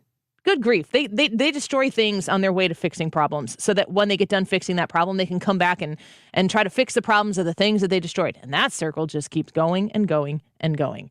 If you go to the Annie Fry Show Twitter page right now, you will see that we are doing an extended food drive to help our friends at the St. Louis Area Food Bank. Of course, last week, we partnered with Ruler Foods. Hannah, did you get to watch the video that Anna made of it was like a 90-second video? Yes, it was great. I mean, Anna always makes great videos and compilations, but that one was really, really special. I'm going to retweet the video right now and so that you can watch it. And I'm also going to retweet it with the link. The online food drive that we put up after we got done at Ruler Foods on Wednesday in St. Charles. If we missed you, we're constantly looking for new ways to get out in the community and to help our neighbors because we can be a solution. Oh my gosh, you guys showed up in the most amazing fashion. And we want to do this more. I just want to keep asking more and more of you and of ourselves and of the show and of the station because we have so much power in numbers. You guys are just as generous as can be. So if you haven't been able to participate yet, or if you were able to participate Wednesday by showing up and we got to meet you, amazing. If you want to do more, if you haven't done anything yet, when on the break here, I'm going to retweet the video that Anna made, and I'm also going to retweet the link where you can go donate. And listen, if you have $5 to spare, that is enough to make a difference. If it's less than $5, it's enough to make a difference. If you have, if you're looking to make a big donation before the end of the year, please consider this food drive to the St. Louis Area Food Bank. The money is going directly to the food bank. We left Ruler Foods with 8 55-gallon barrels full of food and carts and carts and carts of food that overflowed the barrels because we couldn't get it all in those barrels. And do you have it pulled up? Yeah, we are almost at $2,000 just on the virtual food drive itself. Can you post the link in the chat here in our private chat so I can retweet it again? Yep. Yeah, let's do it up. $5. Think about being able to just contribute a little bit here en masse with the listeners of the show. If you go if you go donate, there's a way that you can leave a comment. We will shout you out. So say hi to somebody, give a Merry Christmas wish to somebody, and leave that comment when you go to this link. I will tweet it out, and I will post it again on the Annie Fry Facebook page, Annie Fry Show Facebook page. So if you're not a Twitter user, and it's also, I think, at justgiving.com is the platform through the St. Louis Area Food Bank. It's the Annie Fry Show. It's the Annie Fry Show food drive. We figured we could extend this and give everybody an opportunity to do this if you weren't able to get out to Ruler Foods last week. Let's take a quick break. When we come back, we're going to get the expert analysis to our YouTube live chat poll. Do you want a white Christmas? Yes or no? I don't think that your desire for a white Christmas affects whether or not it's going to happen, but the expert, the 97.1 chief meteorologist, Dave Murray, is going to join us when we come back to tell us the likelihood of that.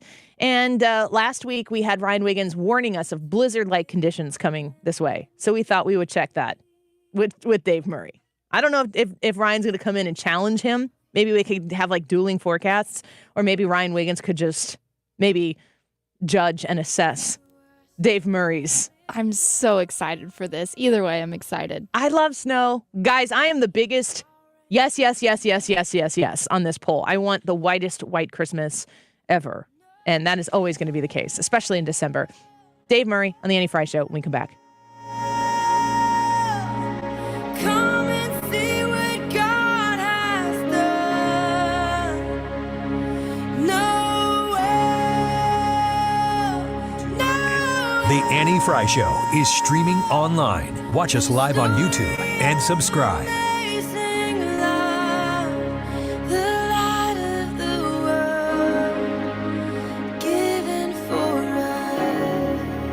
Wait and see. Sometimes that can be a good approach, but it isn't always a good strategy when it comes to your retirement. The decisions you make today regarding your savings and investments can have a huge impact on your retirement. Ken and Lori Heisey and the team at Heisey Advisory Group know how hard it can be to watch your accounts go up and down. They've seen the market at its highs and lows and everywhere in between. So if you want to talk to an experienced advisor to help make the most out of these turbulent times, call 314-328-6000 now. That's 314-328-6000. Don't wait any longer. Call Ken and Lori Heisey at Heisey Advisory Group to see what's possible with your retirement plan. 314-328-6000. Investment advisory products and services made available through AE Wealth Management, LLC, a registered investment advisor. Investing involves risk, including the potential loss of principal. If your thoughts for the new year are to get your dental situation in line, I have the people for you. Foley Dental Group, taking new appointments, new patients right now. You go to FoleyDentalGroup.com, Foley, F-O-L-E-Y, dentalgroup.com. This is the dentist for the Fry family and all of us. Molly will go there soon as well, all the way down to age 6. We go to Foley Dental Group and everybody loves the experience. The thing about working with the dentists and the entire staff at Foley Dental Group is their whole health approach makes you feel very comfortable, understands that they have the knowledge to help you with a whole host of issues that they can tell from just a dental checkup. That's pretty amazing. Their hygienists are wonderful. They're incredibly skilled. I have never left Foley Dental Group with that aching mouth that I have left other dentists from. Go to FoleyDentalGroup.com to learn about the services that they provide. They have amazing dentists for implants or dentures to help you deal with missing teeth that you may have. They help work with sleep disordered breathing with adults and with children. They also offer Invisalign for your dental care, for crowns, for cavity filled, for just a checkup, to have a dentist that you can trust, that you feel comfortable with. Call 618-288-9670, 618-288-9670, FoleyDentalGroup.com. The countdown is on. Ring in 2023 at New Year's Eve live at Ballpark Village. Pop the bottles and celebrate the best New Year's Eve party in town. Complete with premium all-inclusive drink packages from 8 until midnight. Access to 6 parties. Exclusive VIP upgrades. Live band and DJ. Kiss 2022 goodbye with a New York-style ball drop. Complimentary champagne toast, party favors, and celebration. For tickets and event details, head to stlballparkvillage.com/events. Tis the season to get blitzened. Tinsel Tavern has taken over Budweiser Brewhouse at Ballpark Village now through New Year's Day. Immerse yourself in this holiday pop-up bar decked to the halls, literally with floor-to-ceiling decor, featuring a festive food and drink menu that absolutely slays, multiple photo ops, holiday-themed events, and more. Reservations are open daily from 4 p.m. till midnight. For table reservations, check out stlballparkvillage.com. For details and a list of all station contest rules, visit www.971talk.com/rules. St. Louis's home for conservative talk. The Mark Reardon Show. Brian Kilmeade, the host of One Nation. Right now, with Title 42 in place, they are only throwing out 7% of the people they should. Weekdays from 3 to 6 on 97.1 FM Talk.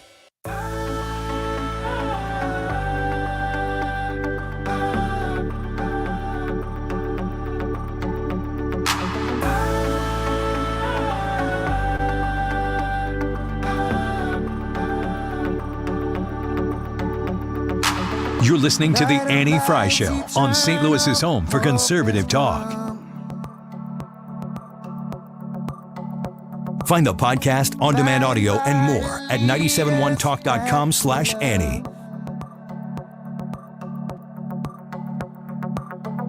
Come behold the manger for a bed, where the King of Kings has laid his said, light of lights, eternal hope has come. Hear the angel song. Welcome back to the Annie Fry Show. We're happy that you're here with us this afternoon. And the question, we are within the right amount of distance, I think, to have a pretty accurate hope or lack of hope, I suppose, for that white Christmas that I really want. I don't know how you feel about it, but if you go to the Annie Fry YouTube channel where we are broadcasting live every day, you can watch the show. In the live chat section, you can vote on our poll. Do you want a white Christmas? Yes or no? I don't know if desire for a white Christmas affects the ability to get one. So we're going with our expert, 97.1 Chief Meteorologist Dave Murray, here to talk about that pending possibility for a white Christmas. Dave, thanks for coming on with us today. Great to have you back. Absolutely. All right. It's a good maybe right now. That's fun. How's that? That's good. That kind of gives everybody hope for whatever it is they're hoping for. So tell me, Dave, what is it that you have forecasted right now? The possibility, we had Ryan Wiggins last week saying that there was a potential for a blizzard coming. And I know that the snowstorm has been kind of a national story. What does it look like here in St. Louis? Yeah, let's get to. There's a lot of numbers being thrown around. Any number you hear right now is a pure guess. It's still what we're talking about is a late Wednesday night and especially Thursday event. The storm system is still, it's kind of a modified Alberta Clipper, but the energy is still out over the Pacific Ocean, really the North Pacific Ocean. Until that thing hits land and comes over the Rockies, we will not have a real good clear cut. I say this every time we have a winter storm. You can't, you're just guessing otherwise, or you're just taking one computer model run, which is not a forecast. It's a computer solution, and just saying, oh, I like that because it's got a big number in it. So don't believe any numbers yet. But there's two big events, and they're going to take some time to unfold. They're not going to be here today. They're not going to be here tomorrow. They're not even going to be here on Wednesday during the day. So that's still how far out we are. The first is the potential for some snow, and that will be after midnight Wednesday night, but especially Thursday day, during the day on Thursday, ending in the evening on Thursday. There are some signs that this thing is slowing down a little bit. That will throw some wrenches into it. But the temperatures ahead of this storm are not going to be warm enough for snow. But I don't think we're going to see a lot of moisture ahead of this system anyway. It's all kind of behind the cold front, and it's an Arctic cold front. So now we're really talking into Thursday for getting any accumulating snow.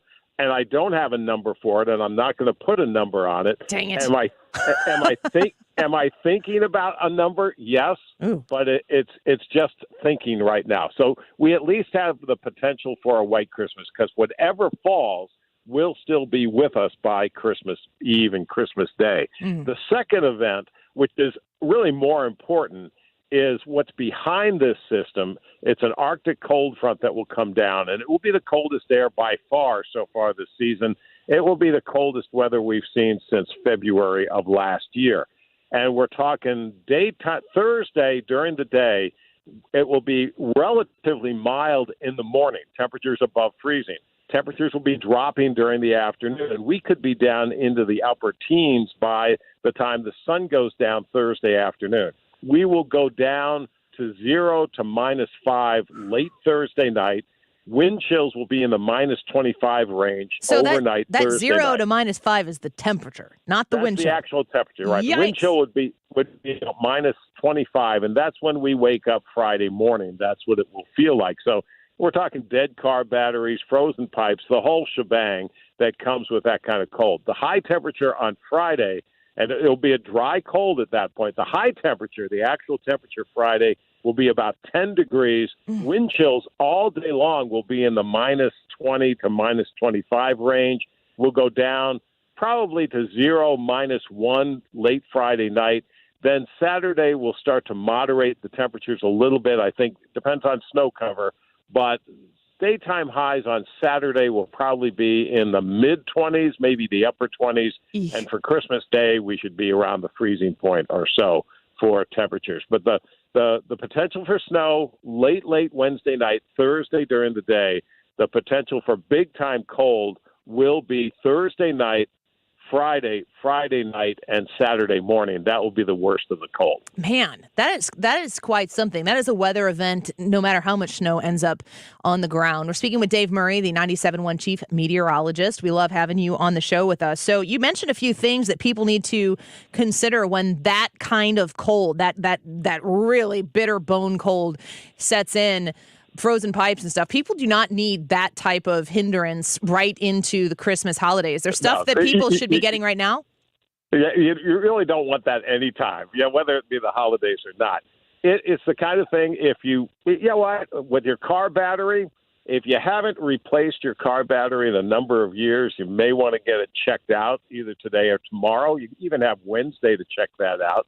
Just run a test on it, see what's going on.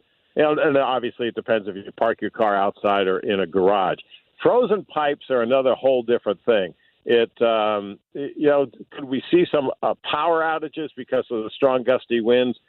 Always a possibility. And so that becomes just a two-edged sword when it comes to losing your heat and having frozen pipes. They kind of go hand in hand with this kind of thing. There's not much you can do about it. Just make sure your pipes are insulated the way they're supposed to be and things like that. And, don't forget your pets. Make sure they're inside. If you keep your animals outside, make sure they're inside and check on your neighbors, just to make sure they're okay in this kind of cold. And again, that's Thursday night, Friday night, Saturday morning. So Dave Murray here with us right now. There's nothing I can do to get you to say a possible amount of snow. I hear you. Not a thing. Not a thing. When do you feel like... That's a great invitation. That's a great invitation. When do you feel like you're willing to just throw a number out there? Like, are you saying Wednesday night? No, I think by Tuesday afternoon, things will start to come into focus a little bit. Wednesday morning, a little bit better. Probably by midday Wednesday, we'll have this thing pretty well wrapped up of what we think is going to happen. And things always change, especially these. This is again a modified Alberta Clipper. They become very fast movers.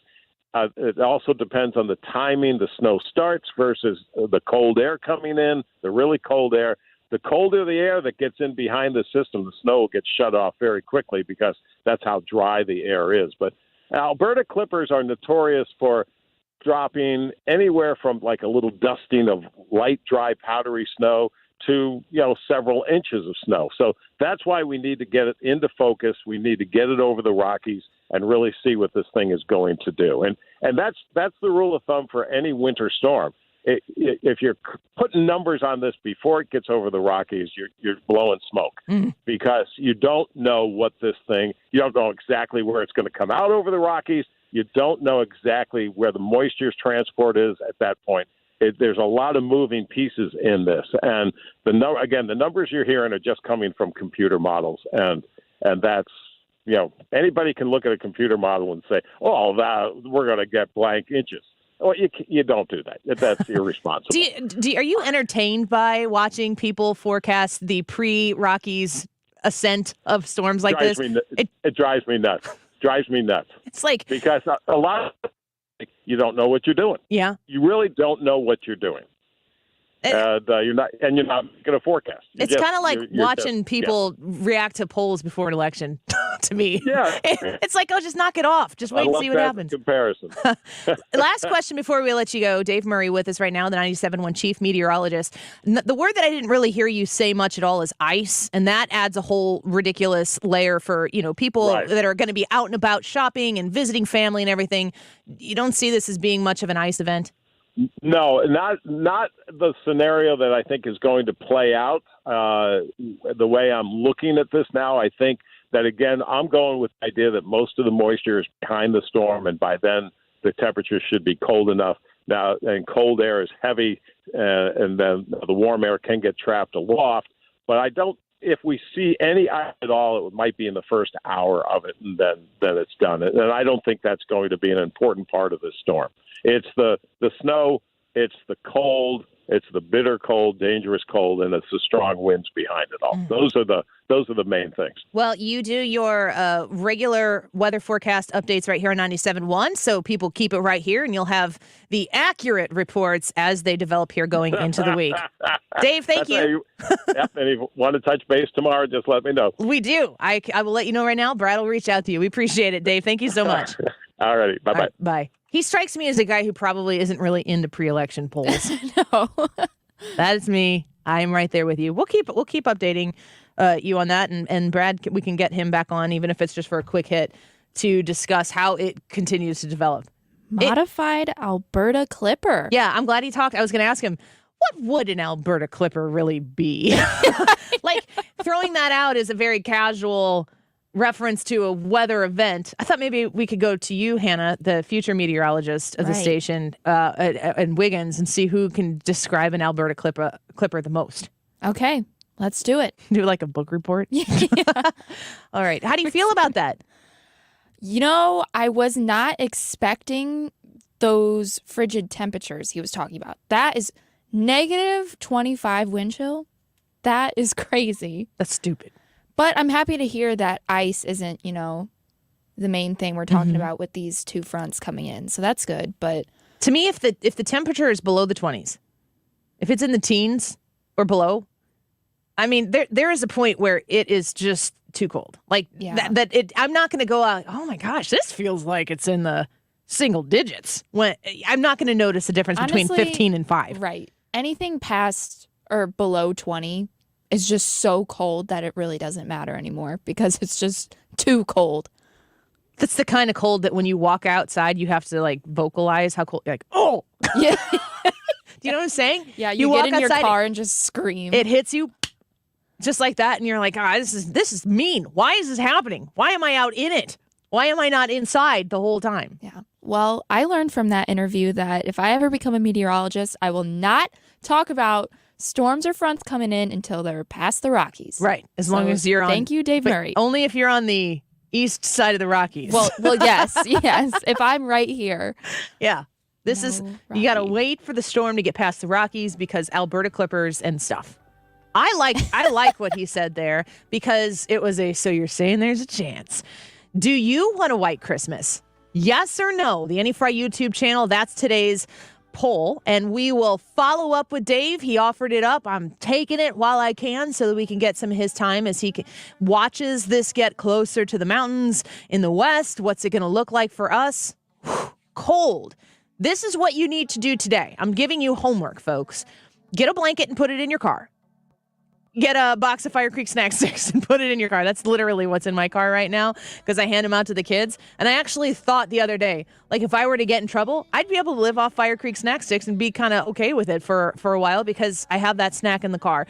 Make sure that you are prepared in your travels for that car situation to maybe not be the most favorable.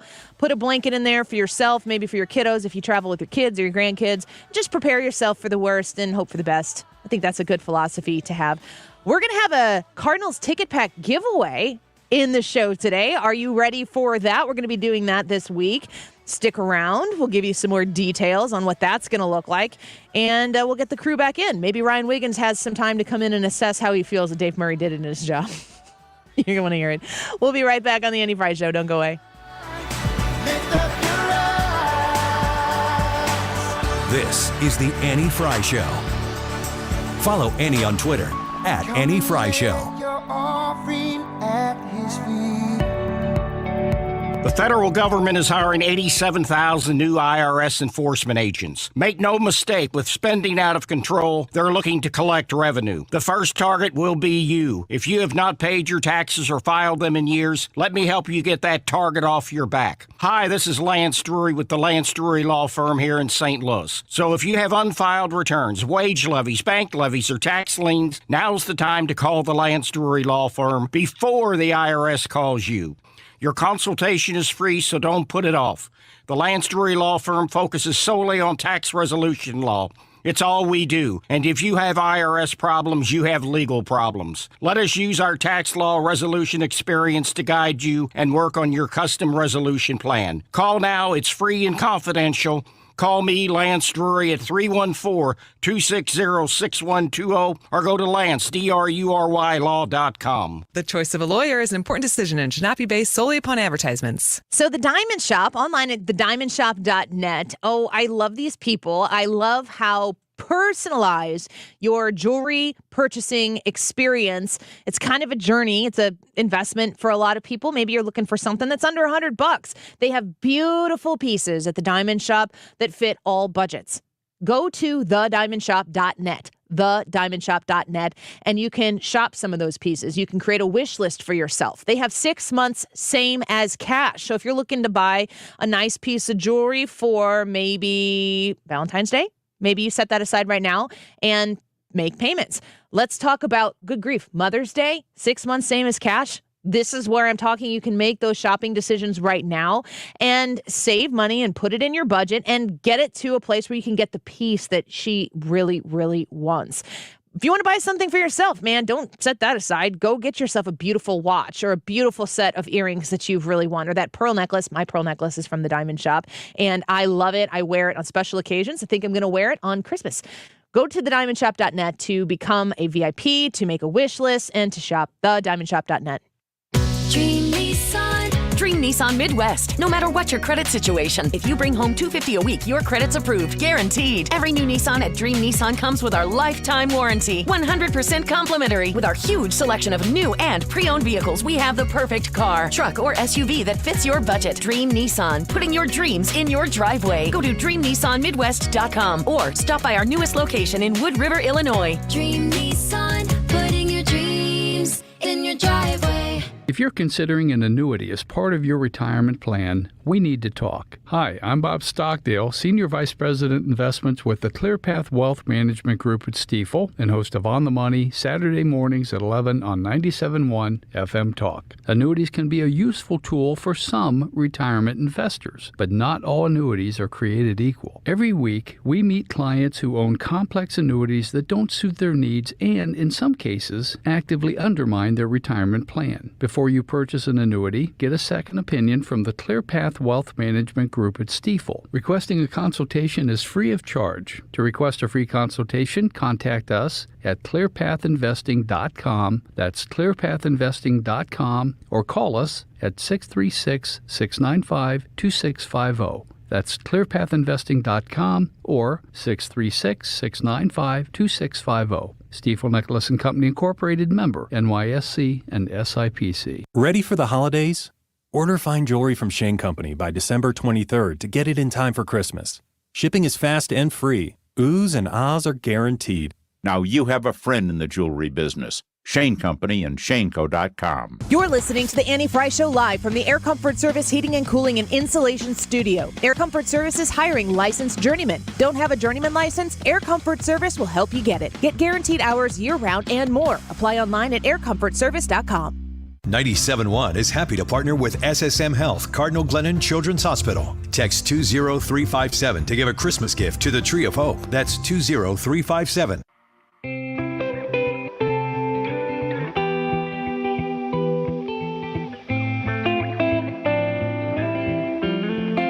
The Annie Fry Show is streaming online. Watch us live on YouTube and subscribe.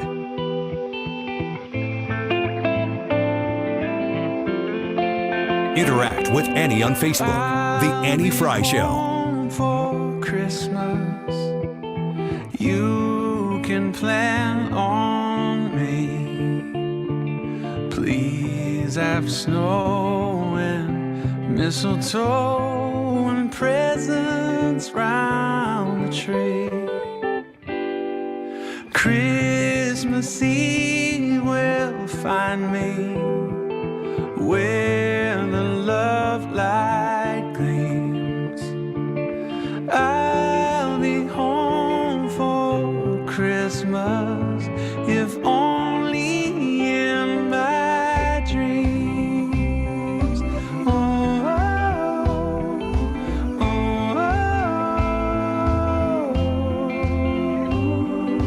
oh,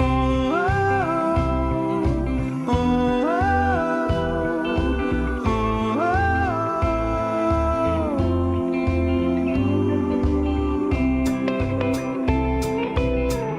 Welcome back to the Annie Fry Show. We're happy that you're here with us. Song sounds lovely. That's a terrific song, Annie. What is it? This is We were Mercy arguing about Me's something. I'll Be Home for Christmas. Is it? Boom, right off the top of my head. You just read it off the screen. No, I did not. I can't see that from over here. Is that what it is? Is that what it is, Anna? Yeah. Mercy Me, I'll Be Home for Christmas? Yes. Boom. Boom. We play a basketball team. They're a very good team. And their coach yells boom every time someone shoots a three, and it looks like it's going in. Uh-oh. The problem is that a lot of them go in. Boom! And I'm like, oh. What happens when it doesn't? Does he retract it? No. Does he go, moob? No. Isn't that what you call a man boob? Yep. I don't know, but I'm going to start. Got a couple of moobs myself. I'll get that drop for you, too. Moob goes the dynamite.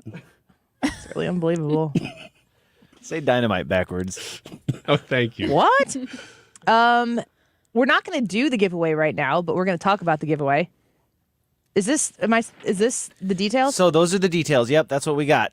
Cardinals ticket packs are on sale now, and they start for just $54. So if you're looking for a Christmas gift, this would probably make some people in your life pretty happy. You can go to cardinals.com/holiday for details. And in the 2 o'clock hour, we are going to give away a bobblehead pack. That's fun. Ryan, act like a bobblehead. This is great radio. That was great. Yep. For the rest of the show. Listen, if only your head rattled. Well. I just took some ibuprofen. I could probably do this for a good hour. Just because you have a headache? Mm-hmm. That probably didn't help. I feel okay now, is my point. Okay. Dave Murray was just on with us talking about the potential for a white Christmas. The YouTube live chat poll today on the Annie Fry YouTube channel. Go subscribe and vote in the poll. It's right there in the live chat. Do you want a white Christmas, yes or no? Hannah, white Christmas, yes or no? I'm going to say yes. Really? Yes. That sounded reluctant. I absolutely want a white Christmas. Ryan? Yes, but I don't want a lot. Why? So, yes. Because it becomes hard to travel, and we got people coming from out of town, and a whole bunch of people we know are traveling. I just don't want to mess with it, but I love the way it looks. When's the last time we had a white Christmas? It's like looking at the Sports Illustrated swimsuit issue. 2017? I remember having one recently enough to be like, it's a white Christmas. It was a legit white Christmas. So what I heard, polling audio today, what I heard was a white Christmas is like an inch on the ground counts as a white Christmas. The last time we had that much snow on the ground was 2017. But the last time we had like a legitimate amount of snow on the ground was like in 2002 or something like that. That brings up the question, what about the chances of a white Christmas? What's a white Christmas? The official definition, 1 inch of snow on the ground at 6 a.m. to be considered a white Christmas. That's on Christmas morning. So, St. Louis, you got a 20% chance of a white Christmas historically, about a 12% chance of measurable snow on Christmas, and just 15 times we've picked up about a tenth of an inch of snow. That goes back on Christmas Day, that goes back to 1892. 5 years ago, 2017, we had an inch of snow on the ground. You really want a good, healthy snow on the ground? 6 inches of snow was on the ground in 2002. So it's been 20 years since we've had a healthy dose of snow on the ground for Christmas. I was in college. I remember that because that was my first college Christmas back home. And the thing that there's consistency here in how I've expressed this, but the thing in my life that I like about massive snows is it says, Annie, you stay put. I got a lot of things to do. The fact that the snow is there doesn't mean that those things don't need to get done, but I can't because there's too much snow. So I have to sit down.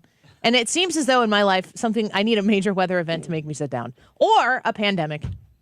That's what I don't like is that you still got to get the stuff done. You can't just stop. I don't. Well, if the people aren't coming over, then I guess you can. I said this to my husband this weekend. My husband was super sick for about 15 hours, high fever and whatever. And he was trying to push through the day and get stuff done, and he was not feeling it. And he's a doer. He's a goer. He doesn't sit still. He said to me one time, I'm outing him, and his dad's listening right now. So take this as a compliment. He goes, I can't believe I'm turning into my dad. And I go, why? And he goes, because I either have to be doing something, or if I sit still, I have to take a nap. And I'm like, I think that's a lot of people's dads. That you're either going and doing, you feel obligated to make things happen and get things done, or if you sit down, I'm going to take a nap. Why wouldn't I? I'm sitting still. Because I was telling him, just stop. Like, physically stop moving and sit down. He's like, we've got so much stuff to do. I go, it doesn't matter. If you feel sick, if none of it gets done, what happens? Nothing terrible. Nothing, there's no like life-ending concern about sitting still for an afternoon because you need to get well. And then pretty soon, stupid digital thermometers. Do you hear me on this? Yes. Did you have the mercury ones? Wait, are you putting them in your mouth, or are you just doing the outside? It doesn't matter, all of them. Okay. If it's digital, do you remember the glass thermometers with the mercury in it? Mm-hmm. Not the kind of mercury that I grew up putting on my face to get Different better. kind. Different mercury. Mercury. Totally different. Did you use those? Did your parents have that when you were a kid? Maybe when I was really little. I don't remember using them much, but No. Hannah's like, you archaic. yes. No mercury is on this face. The old thermometers that I grew up using were glass. They had mercury in them. They were impossible to read because you had to tilt them so much so that you could see that stupid thin line in there. And you put them in this little tube that you'd screw shut so it would stay in there with a type of sanitizing juice in there that tasted like death. I thought you were going to go all in on how you liked them. I do. I want one. That's what I kind of Where thought. do they sell these things anymore? I mean, I don't know if they still do because, like, if you drop them, then there's mercury everywhere, and then you're like, Grandma comes in, she's like, just rub it in right here in your face. But you take your temperature, you put it under your tongue. Mom would stick it in the back of your tongue so it really hurt. That's how you knew it was working. The mercury would go up to the temperature it was. You'd hold it up. That was your temperature. I have 2 digital thermometers in my hands this weekend. My husband is dragging, and he is not that guy.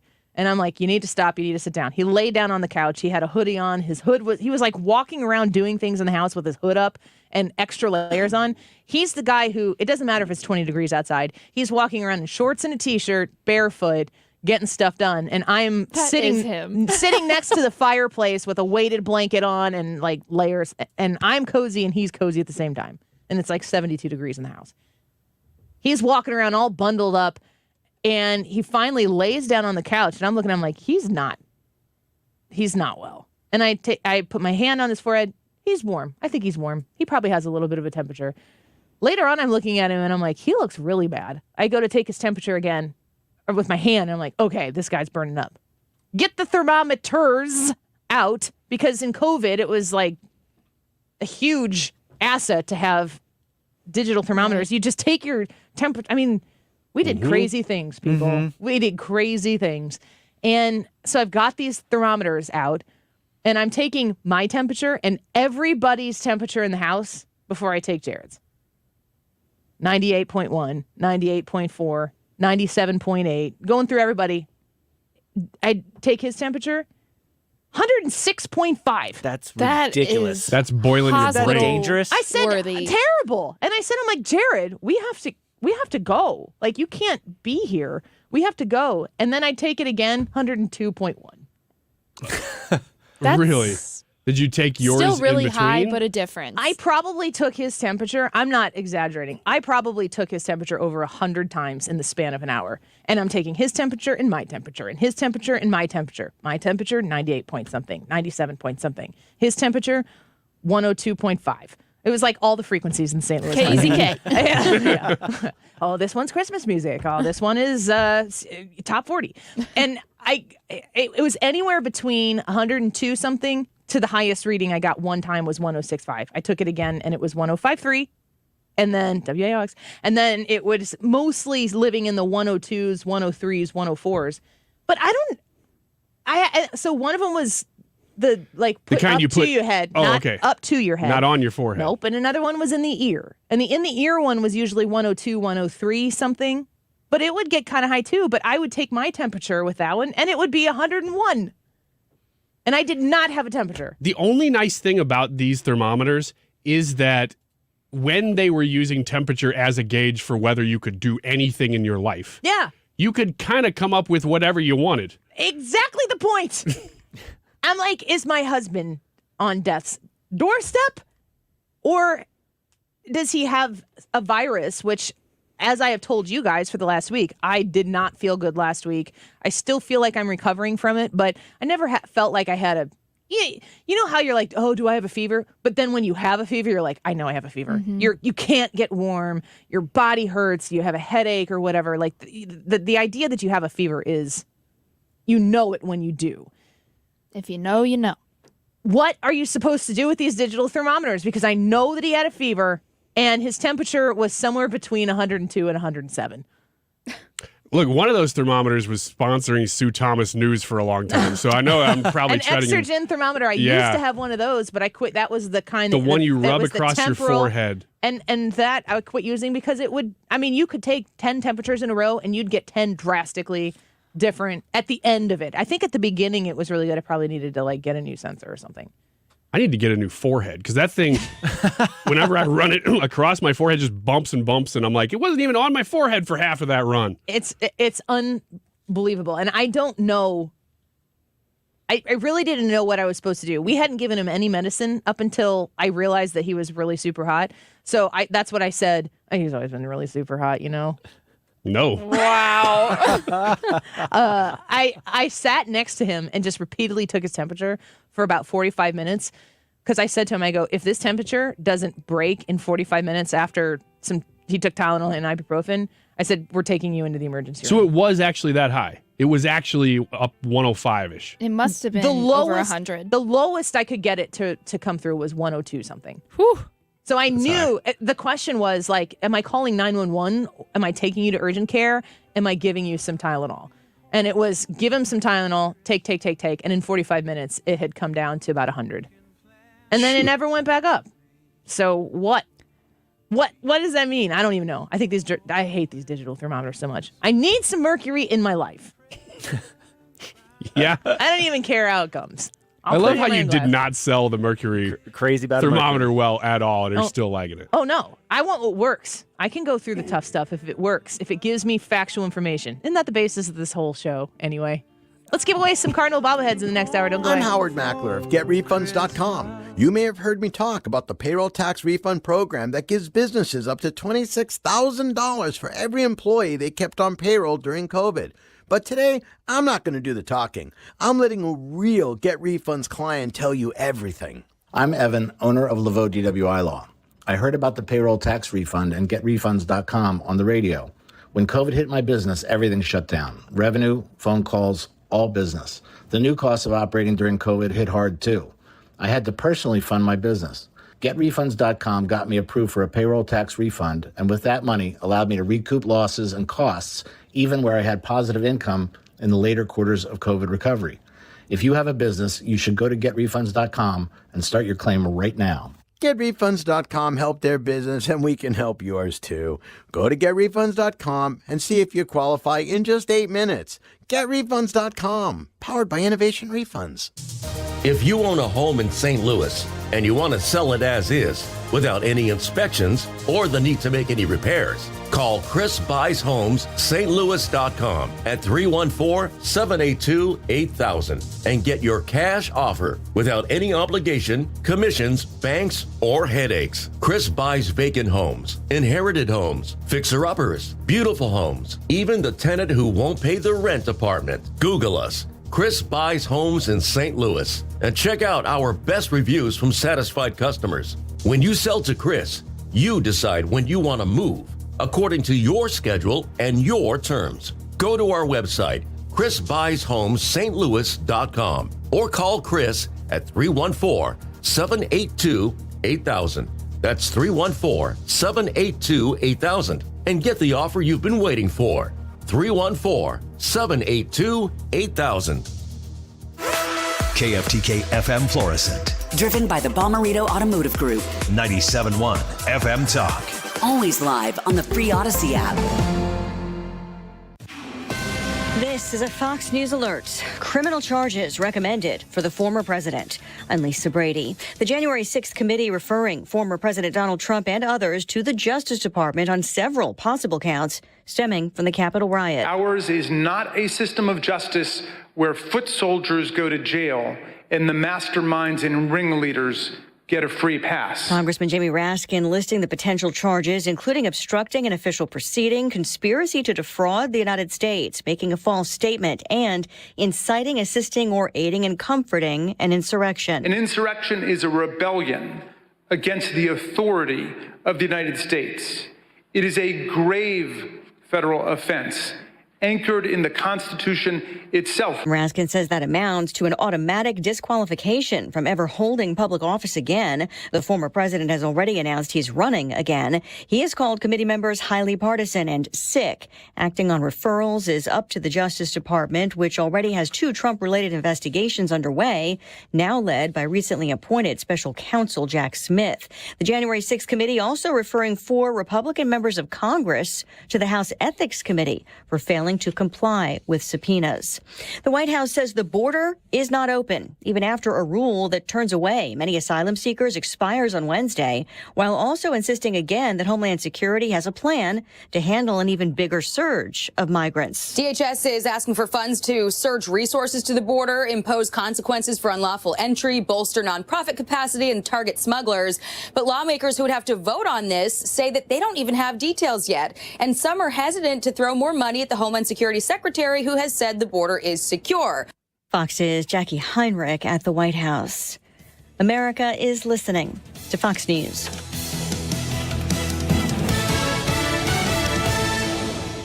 What you've heard about probiotics is probably wrong. I eat yogurt, so I don't need to take a probiotic. Probiotics? They don't really work.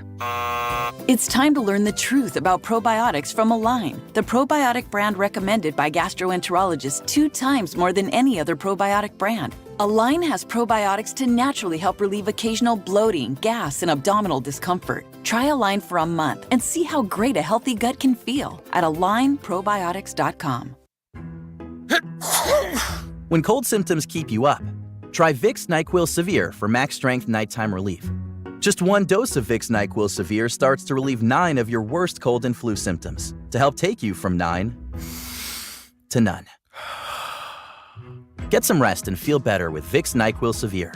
The nighttime sniffling, sneezing, coughing, aching, sore throat, stuffy nose, fever, best sleep with a cold. Medicine. Use as directed. Air Comfort Service, heating and cooling, weather. Chief Meteorologist Dave Murray. Temperature's not too bad over the next couple of days, but Arctic cold is knocking on the door. Lots of clouds this afternoon. Some snow flurries and sprinkles of rain, 37. Tonight, cloudy, cold, 32. Tuesday, partly sunny, 39. Light snow developing late Wednesday night and during the day on Thursday. The Arctic cold rolls in during the day on Thursday. This is 97.1 FM Talk. Chief Meteorologist Dave Murray. Stewart's American Mortgage, Stewie. You can reach out to Stewie to talk about the bagel loan and how it can help you. We spoke with Steve Moore earlier, and the high interest credit card debt that has gone up and up and up. We see rates go up again from the Fed last week. What does that mean for your debt obligation? A lot of people considering a cash out refinance, and there's no smarter place to do that than with Stewie at Stewart's American Mortgage. 314-324-4440. That's 314-324-4440. When you talk to him about your specific situation, he's going to explain to you how the bagel loan can work for you, the reason why you choose the bagel loan, which is that he doesn't charge you any of those fees, those closing costs that you're going to pay everywhere else. You don't pay them. They're not rolled into the loan. They don't get tucked away. They're not there. They don't exist. You don't have to fund that part of the process like you will everywhere else you go to get that refinance done. Reach out to Stewie at 314-324-4440. That's 314-324-4440 and ask him about the bagel loan today. You can Google the bagel loan as well, NMLS number 226715. Hello, everybody. I'm John Rooney. Do you have an old car that's taking up room in the driveway? Repairs are costly and selling is a hassle? That's why you should donate it to Goodwill. Donating is quick and towing is free. Plus, you get a tax receipt and 4 tickets to a Cardinals game next year, compliments of the St. Louis Cardinals. That's a win-win. For more information or to donate, visit online at mersgoodwill.org. Must mention Cardinals. Becco's new dishwashers use 1/3 the energy and half the water of U.S. standards for dishwashers. And from now until December 31st, you can save up to $200 in gift card rebates on eligible models. Visit Becco.com for more details. That's Becco.com. Hi, I'm Jeff Zufall. author of the #1 best-selling book, Keep What's Yours, and senior business tax strategist at Capital Advisory Group. Wishing everyone the happiest of holidays and a prosperous new year. 636-394-5524. The voice for hardworking, free-thinking Americans. St. Louis's home for conservative talk. You're listening to 97.1 FM Talk. That is exactly what I needed to hear. Thank God someone here knows what they're talking about. That's us. That's right. Gotta love this American ride. All right, you need to take the time and get the full picture.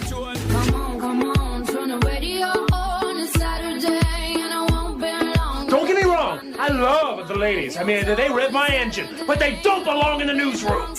It is Anchor Man, not Anchor Lady. What do you want from me? I'm not America's sweetheart. Goodness sake, kid. Keep your voice down. Your father's listening to the radio. I'm not America's sweetheart. This is the Annie Fry Show. I think that the evidence is there that Donald Trump committed criminal offenses in connection with his efforts to overturn the election. And viewing it as a former prosecutor, I think there's sufficient evidence to charge the president. So our favorite Adam Schiff, sorry to ruin your 2 o'clock hour like that, just right off the bat, how rude. Adam Schiff speaking about possible criminal referrals for Donald Trump out of the January 6th hearings. I am shocked. I don't know how many times have I seen reports that today's the final January 6th hearing. How many times have they said that? And for how many months? I'm sick of it. I think it'll go right up until they're no longer in the majority. Which is very soon, thank the Lord. Fox News reports regarding the findings of the House January 6th committee. They voted on today, Monday, to send referrals to the Justice Department recommending former President Donald Trump be criminally prosecuted. The referrals include obstructing an official proceeding of Congress, conspiracy to defraud the federal government, making a false statement, and inciting, assisting, or aiding and comforting an insurrection. Was not the second impeachment all about whether or not he incited an insurrection? It was. What are we doing? What are we even doing? This is the most ridiculous thing I've ever seen. I mean, I sit here and I try to think, what exactly did they uncover? Because if they would have uncovered it, it'd have been everywhere. Any new information or whatever, it would have been all over every social media platform, whatever the smoking gun, criminally speaking, is. And they're like, we've got it. We just can't release it to you just yet. But we're going to turn it over to the DOJ. It's ridiculous. I don't know, Brad. I think we should let this play out. Maybe we're just about to get the smoking gun. Just almost there? I'm believing that maybe are the walls closing in, Ryan? This is the bombshell that we've been waiting for this whole time. We're about to see it. I just want to let the process play out. Trust the process. Fox News reports in what is expected to be its final meeting today. The House Select Committee to investigate January 6th said it will formally ask the DOJ to pursue these charges after a nearly 18-month probe into the former president's involvement in the activities that led to the Capitol breach on January 6, 2021. The committee said on Monday that it believes it has significant evidence that former President Trump intended to disrupt the peaceful transition of power and believes that the DOJ can likely elicit testimony relevant to an investigation under a federal statute that bans rebellion against the United States government. It's kind of how we got started. It's funny. That statute says anyone who incites or gives aid or comfort in any, quote, rebellion or insurrection against the authority of the United States cannot hold public office. And there we are. Oh, you're saying this is like a political hit job. I'm not saying it. I mean, but how do you answer to the fact that the January 6th committee is bipartisan? It has Republicans on it. 2 of them. Did you guys see the photo I sent you in our show DMs that has Taylor Lorenz and Adam Kinzinger's faces meshed together? Yes, I did. I couldn't look away. Yeah, it's not a pretty person. So here's who I am. I thought that was hilarious, but I thought, I can't tweet that out. That's mean. So I sent it to you guys and we snicker in the back room. That's what mean girls do. Mm-hmm. Thanks for being my mean girls. You're welcome. Then you talk about it on the radio like a mean girl. Yeah, this is like a confessional. That's a double mean girl. Mm-hmm. It was really funny, though. Should I retweet it?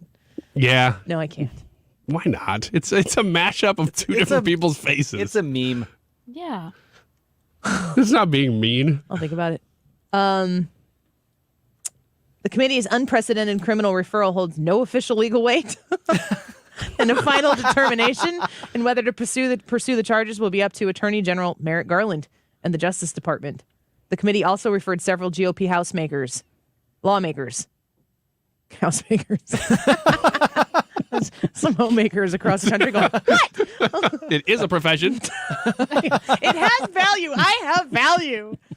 The committee also referred several GOP House lawmakers, Kevin McCarthy, Jim Jordan, Andy Biggs, and Scott Perry, to the House Ethics Committee for not complying with subpoenas. A spokesperson for Jordan responded to the committee's referral and statement to Fox News, quote, "This is just another partisan and political stunt made by a select committee that knowingly altered evidence, blocked minority representation on a committee for the first time in the history of the United States House of Representatives, and failed to respond to Mr. Jordan's numerous letters and concerns surrounding the politicization and legitimacy of the committee's work." Kevin McCarthy, Jim Jordan, Andy Biggs, Scott Perry. That's the lineup of the band Journey. Don't stop believing. Over its 18-month tenure, the committee obtained access to tens of thousands of documents. The committee has conducted nearly 1,000 interviews. Feels like more. Related to the Capitol protests. I am about ready to stop seeing Liz Cheney and Adam Kinzinger. Adam Kinzinger's face doesn't change. It always looks sad and smug at the same time.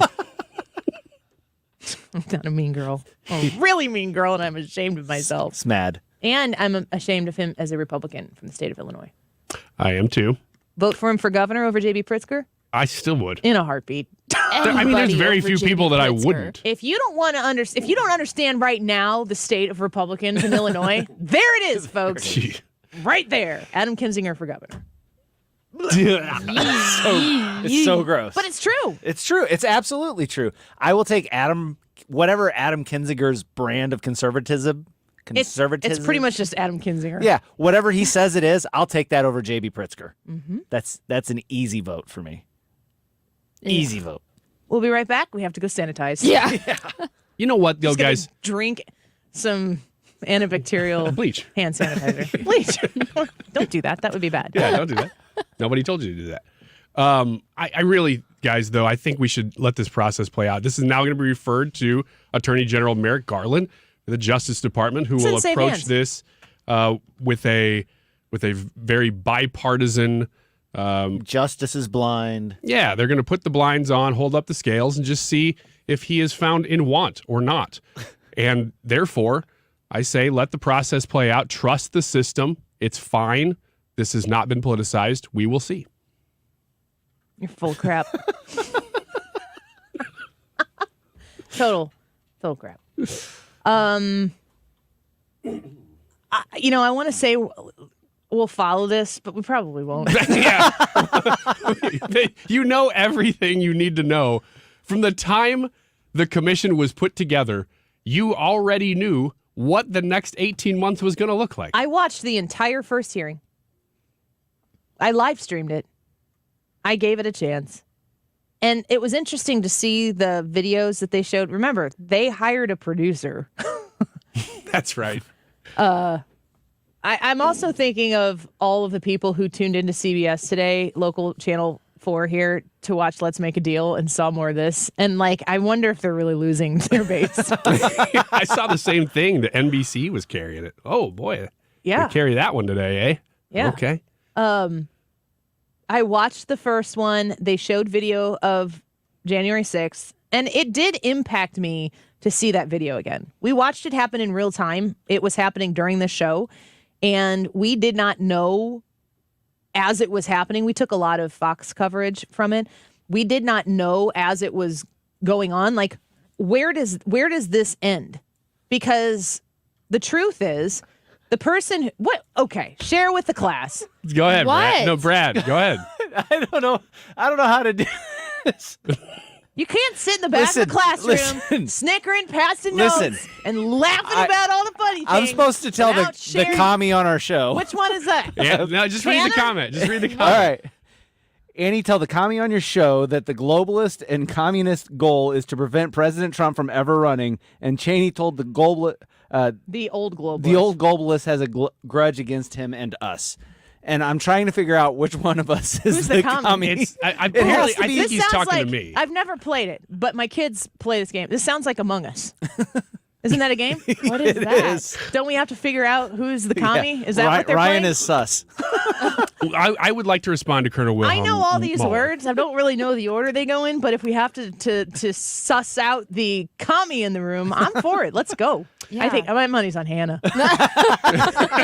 Young, Gen Z. If it's me, I would like to say, Colonel Wilhelm Mueller, responding to your comment, Totally legit name. that, listen, Merrick Garland has shown that he has a track record of being unbiased. So, Ryan, go on. trust the process. And also, all of the congressional questioning of the FBI where they wouldn't answer questions Adam Schiff about has being said involved. He's got the evidence. He Yeah. he knows. He knows. And we're just waiting for it. We're just going to be here watching to see if he has it. We don't know why he hasn't put it forth yet. Are we gaining listeners or losing them? This is the type of thing that Anna turns into a short, and then everybody hates us at the end of the video. I can't wait to see her put the Russian national anthem over you. Maybe don't do that, please. With my brand, put that on Wiggins America's YouTube. Yeah. Let's not make this real. That's what the whole show is going to be this weekend. Communist. Just socialist propaganda. Merry Christmas for everybody and for all. From each according to his abilities, to Although each according to his technically, needs. I'm not saying Merry Christmas because the state is your God. Boy, are we done. I don't care what you're listening to this show for right now, because there are going to be people who are listening who are going to say, it took 2 hours of the Annie Fry show to talk about how the federal government just said there should be criminal charges against Donald Trump. And that indicates something about our show. And also, there's a commie in the room. and like, I'm sitting here, and I'm gonna get your messages after the show, and some of you are gonna love this, and you're gonna get it. You know what we're doing. And for the 7 of you that like tuned in for the first time, hi. I want you to know that the reason Wiggins is here is because we need a communist in the room. Mm-hmm. And when we searched for one, he volunteered. And I want your wealth.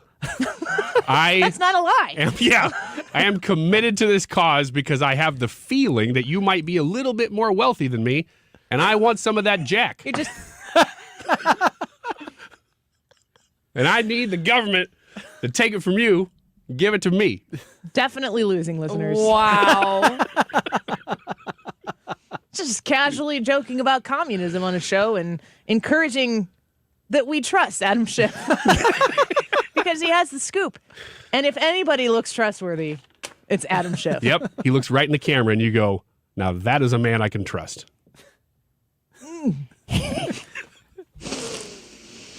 This segment started out talking about Adam Kinzinger for governor. Yes, it did. Yes, and I did not bring that up. No. This is the most misleading segment we've ever done. No, we're serious about that. Yeah. Actually, that. It is Well, we are. It is so bad in the state of Illinois right now that I have a future plan for Adam Kinzinger. In the state of Illinois. Govern us. You sound like you're falling at his feet. I'm falling apart. I'm You're losing falling it. at his feet. They're like, yep, 2:19 was the moment Annie snapped. Please, Adam, Govern us. wet my cloth with your tears so that I may go be healed in the shadow of your... That was an edge of the seat comment. Didn't know where we were going. Didn't know we were related. Didn't really want to know. But here we are. As he passes, just be among his shadow and you will be healed. You know who would be really happy to be a part of this segment? The St. Louis Cardinals. So we're going to give away a bobblehead pack right now to, I don't know, caller number 7002 so we don't have to come back on the air. I hate you so much. Let's go with... Just 702. This says this pack features 5 weekend games, including the Yankee Saturday, and allows fans to add 5 more bobbleheads. This isn't even words to their collection, including Arenado, Roger Maris, and more. That's pretty cool. It just says Maris, so I assume it's Roger, but it could be another. It's my friend's daughter, Maris. It's Maris Smith from down the lane. She's got a bobblehead. If you'd like to win a bobblehead pack, be caller number, we'll go Paul DeYoung, 11 right now. Nice. And 314-241-9797. Caller number 11, 314-241-9797. And win that bobblehead pack. Cardinals ticket packs are on sale right now and start at just $54. That's fantastic. For details, visit cardinals.com/holiday. To the St. Louis Cardinals, my apologies for associating you with that segment. We'll be right back. You're listening to The Annie Fry Show on St. Louis's home for conservative talk.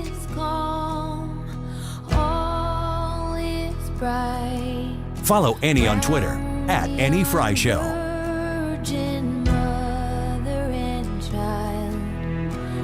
Are boomers more cringy than millennials? Is Gen Z more woke than Gen X? Is there any hope of bridging our generational divides? Odyssey's new podcast, It's Generational, brings together actual people from these 4 generations for real conversations about today's issues. I'm Lauren Barry, and I'm inviting you to join our mission to dump stereotypes in the trash and really understand each other. I think these conversations just foretell such a better, richer emotional vocabulary for talking about these things. Listen on the Odyssey app or wherever you get your podcasts. This holiday season, Diamonds Direct gives you the gift of 0% interest financing for 3 years on any purchase. With high prices and high interest rates everywhere else, Diamonds Direct is here with the incredible shopping experience you need. Our guaranteed best value prices will save you money. And with 0% interest, you can spread your payments over 3 years with no finance charge, period. And for this holiday season, we're showcasing an expanded selection of affordable and timeless holiday gifts. Rings, earrings, pendants, bracelets, colored gemstones, and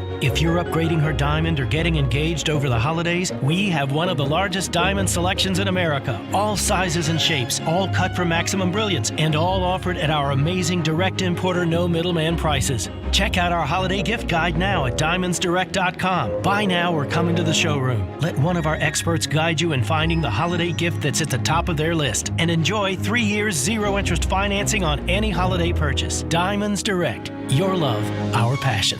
Hi, my name is Curtis Barks with Complete Auto Body and Repair. In honor of our newest location in Cottleville, for any new customers, simply come into any of our 6 locations and ask us to pay the first $50, and we will. That's right. That means brakes, suspension, alignments, air conditioning, even our auto body work. Please come see our team or visit us at CompleteAB.com. If it's not perfect, it's not complete. Others can't compete with Complete Auto Body. Dad, and service. Oh yeah, and service. He fixes cars. 97.1 is happy to partner with SSM Health, Cardinal Glennon Children's Hospital. It's to help the Cardinal Glennon kids, and giving comes in various shapes and sizes. Text 20357 to give a Christmas gift to the Tree of Hope. That's 20357.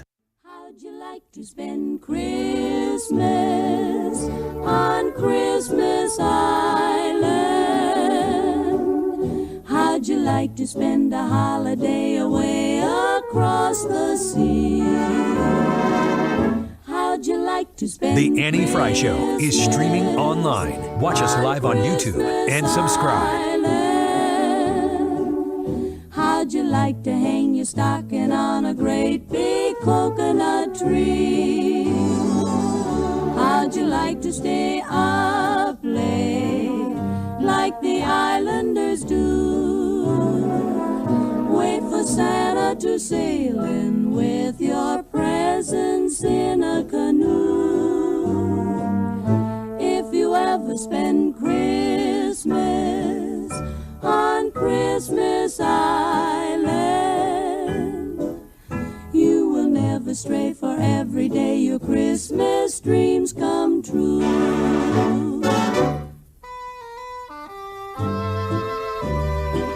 Welcome back to the Annie Fry Show on Christmas Island. Hunter, was it? Was it Hunter that said, if you want to know who the commie and the rover. If you want to know who the commie is, ask Annie's dad. My dad is becoming quite a figure on the show.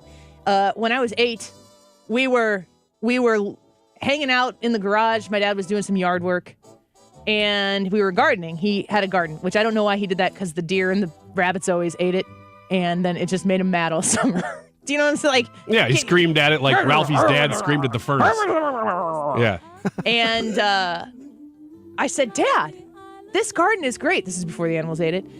And I said, just think we could all work together. And if we did food, then maybe our neighbors could provide something. We wouldn't even have to work.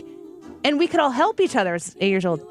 And we're in the garage and we're getting yard tools. And all he did, Dad looked at me and goes, Annie, you're a communist. And then he just left the garage. That's a great story. I forgot that story. So to Colonel or whoever it was that was accusing one of us of being a communist, now there are multiple choices for us of who's the commie in the room. Ooh, yeah. 8-year-old Annie or current any of the rest of us. Yeah, it could be. Yeah, this whole show is just a therapeutic complex that I have. Thanks, Dad. My daughter, 7 years old last year, had the same questions. We were driving around some farm area, and she said, Dad, why don't people...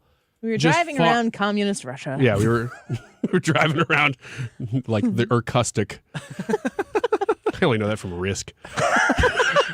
I don't even know what you're talking about. It's some section of Russia, apparently. If I were a real communist, I'd know, though. Carry on. Yeah. So we were driving around some area that had farms, and she was pointing at the farms and saying, Dad, why don't people farm all the food and then just share the food with everybody? Yep. And I said, they do, honey. You just have to pay for it. She said, well, why don't they just not pay for it? I said, would you like to work and not get paid for it? She said, well, no. What if I did work, though, maybe I could just get another job and get money from that one and farm. And I said, doing a lot of work there, honey. Food. Yeah.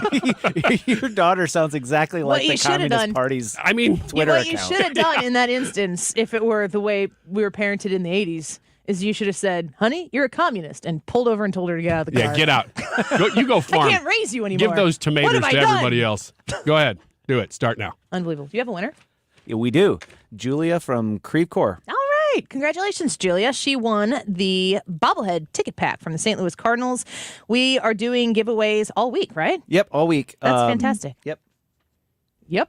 Yeah, I was going to say all week, all the way to Friday, but that's all week, and that's been redundant. We got some news that Tyrus is coming back to town in February. If people are looking for a last-minute gifts, we've been highlighting some of our favorite things. Coming back to Edwardsville and the Wildie. So I think it's February 24th. So if you're interested in getting a last-minute Christmas gift for somebody in town, I would keep your eyes on that. And we were talking a little bit about the Gutfeld show off air. You were talking about earlier in Wiggins America, the success of Fox News. I said, I don't like calling the non-Fox News broadcast media the mainstream media because Fox News is the majority media. Do we call them the minority media? It's weird. I won't call them the legacy media. Because Fox is the only alternative viewpoint. And but it's not anymore.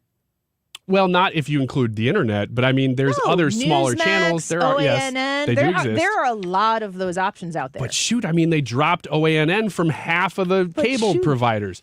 But doggone it, why don't you go out there and farm some of them maters? Gee willikers.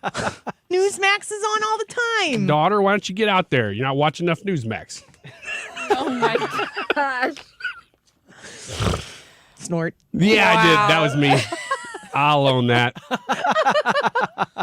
By the way, we are so done. This show, Thursday's my last show. I'm looking forward to it. Wow. For both reasons. It's my last show. The last show before the end of the year for me is always the show is fun. And then the next day when I'm off, that's fun too. When are we doing presents for each other? Thursday? Yeah. Okay.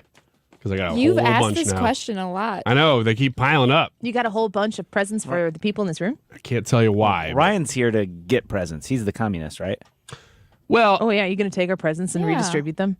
If they are unequal, if there is not enough equity in the presents. What if you don't know what the other ones get? Once I see them, I will redistribute What if I give them. you cards that have gift cards in them and you just don't know What if the value? We get a gift card and I can just call the number on the back, find out who's got the biggest one, and then tell Brad and Hannah, I'm going to chop that gift card in half. And then what we'll find out is who actually loves the gift card more. Okay, Solomon. Oh, wow. That was a long way for that joke, Ryan. Yeah, I know. I could do a whole thing on abortion right now, but I'm not. Could you really? Well, I think King Solomon has the wisdom to fix our abortion problem in this country. Ooh, I'm kind of interested now. Should I tell it? Please continue. So Not that you probably recognize that he was just sharing a biblical story about the wisest man to walk the face of the planet. Other than Jesus. Yeah, that too. King Solomon, that story, that biblical story, is about two women who come to King Solomon and they both claim that the baby belongs to them. And King Solomon is trying to figure out, well, obviously both of these women can't raise this baby. They aren't going to work together to do that. One of them's obviously the mother. One of them obviously isn't. How do we solve this problem? So King Solomon does something crazy and says, we'll just cut the baby in half and you can each have half. And the interesting thing to me about that story is that King Solomon's solution on the surface seems like the worst thing that you could suggest. It's like, well, kill the baby. And then essentially like no one will be happy, but he's serving the surface needs of this dilemma that these women are facing. And the reason why I was thinking about this story, I think it was after I went to speak at the 40 Days for Life at the Hope Clinic, which is poorly named, in Granite City, where you can go get abortions. And I was thinking about that in conjunction with the political problem that faces this country about abortion, because all anybody does is argue about it. There's no, even people on the right who are super pro-life get so wrapped up in the words surrounding the issue that they forget to spend time fixing the issue. And so you have to ask yourself, what is the actual problem here? In King Solomon's dilemma that he had to help these women come to a solution, what he needs to do is find out who the real mother is so that he can give this baby to the mother and tell the other one to scram, which is probably something that King Solomon said, scram! In like just like Oscar the Grouch. Really dignified way. Scram. Scram! And so when King Solomon says, cut the baby in half so that each woman can have part of this baby, I think about the application of that story in present time. If that story happened in present time, when it came recoronation time for King Solomon, re-election time for King Solomon, all there would be were like political hit ads against King Solomon saying, King Solomon wants to cut babies in half. And then you'd not vote for him because you're like, wow, that sucks. That's terrible. He's ridiculously unwise to do that. But the whole point of King Solomon saying cut the baby in half is that any mother would say, absolutely not, take the baby, give it to her. And anybody else who is looking to possess this baby, not out of love, but out of envy or jealousy, would say, yeah, cut that baby in half. So this is how King Solomon implements wisdom to find out where this baby actually belongs, to do what? To save the baby. And the application of that to the current situation we're in with an incredibly pro-abortion message and narrative that exists out in the world, all we end up doing is fighting over that surface level political hit ad. What are we going to do about this? If we do this, then they're going to say that about us. And I think about Marco Rubio in Florida, who openly talked years ago about being in support of, I think it was like a 22-week ban on abortion. That would say you couldn't have abortions past 22 weeks. And people were so quick to be like, Marco Rubio wants to allow abortions up to 22 weeks. And the stupid thing here is that in scenarios like, take the state of Illinois for right now, abortions can legally, listen folks, they worked to remove the wording that bans partial birth abortion in Illinois. Now come on to the live chat and let me have it. Annie, abortions don't take place in the 39 weeks of pregnancy. That's a myth, blah, blah, blah. Well, then why the hell did the state of Illinois want to make sure it was legal? If it doesn't happen, why did Illinois make sure it was legal that it could?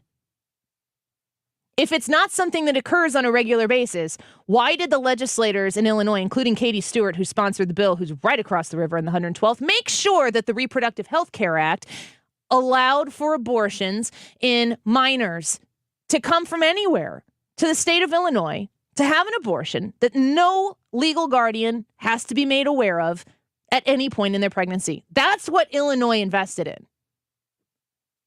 So if you were to come to the state of Illinois and say, I think that we could get a common sense solution that suggests that we should ban abortions past 22 weeks, would that be a win for babies in the state of Illinois?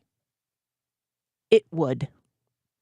And if there is a politician who would be unwilling to say, cut the baby in half, that'll solve the problem, because they were worried about the political campaign ads that would hit them afterwards, because the super pro-life people would want to use that against them. Why? Not to save babies, but to make sure that they got their political candidate to win the primary. Then we don't really care about the babies. And if we're not the ones who really care about the babies, then we're not the ones who should be the protectors of the babies.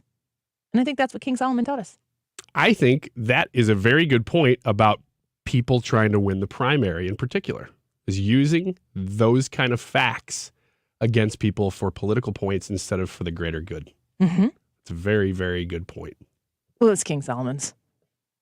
And when you think about the absurdity of suggesting that you would cut a baby in half, like that is grotesque and awful.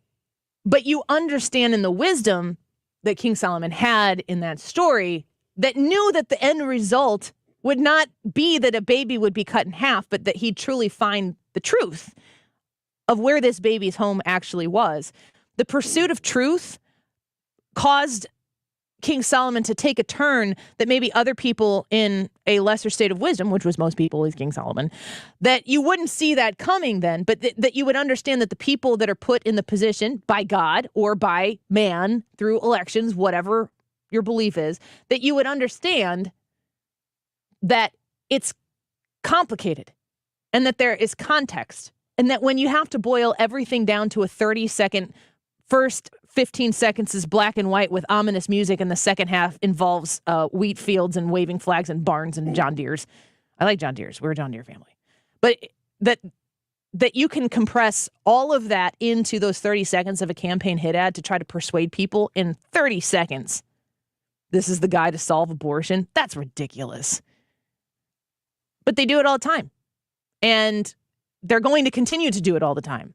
The only way that stops is if people refuse to be affected by those ads. And if you are on the ground right now trying to make a difference to save the lives of unborn babies, which means it has not a gosh darn thing to do with government. And if we're going to try to solve this problem, and what is the problem?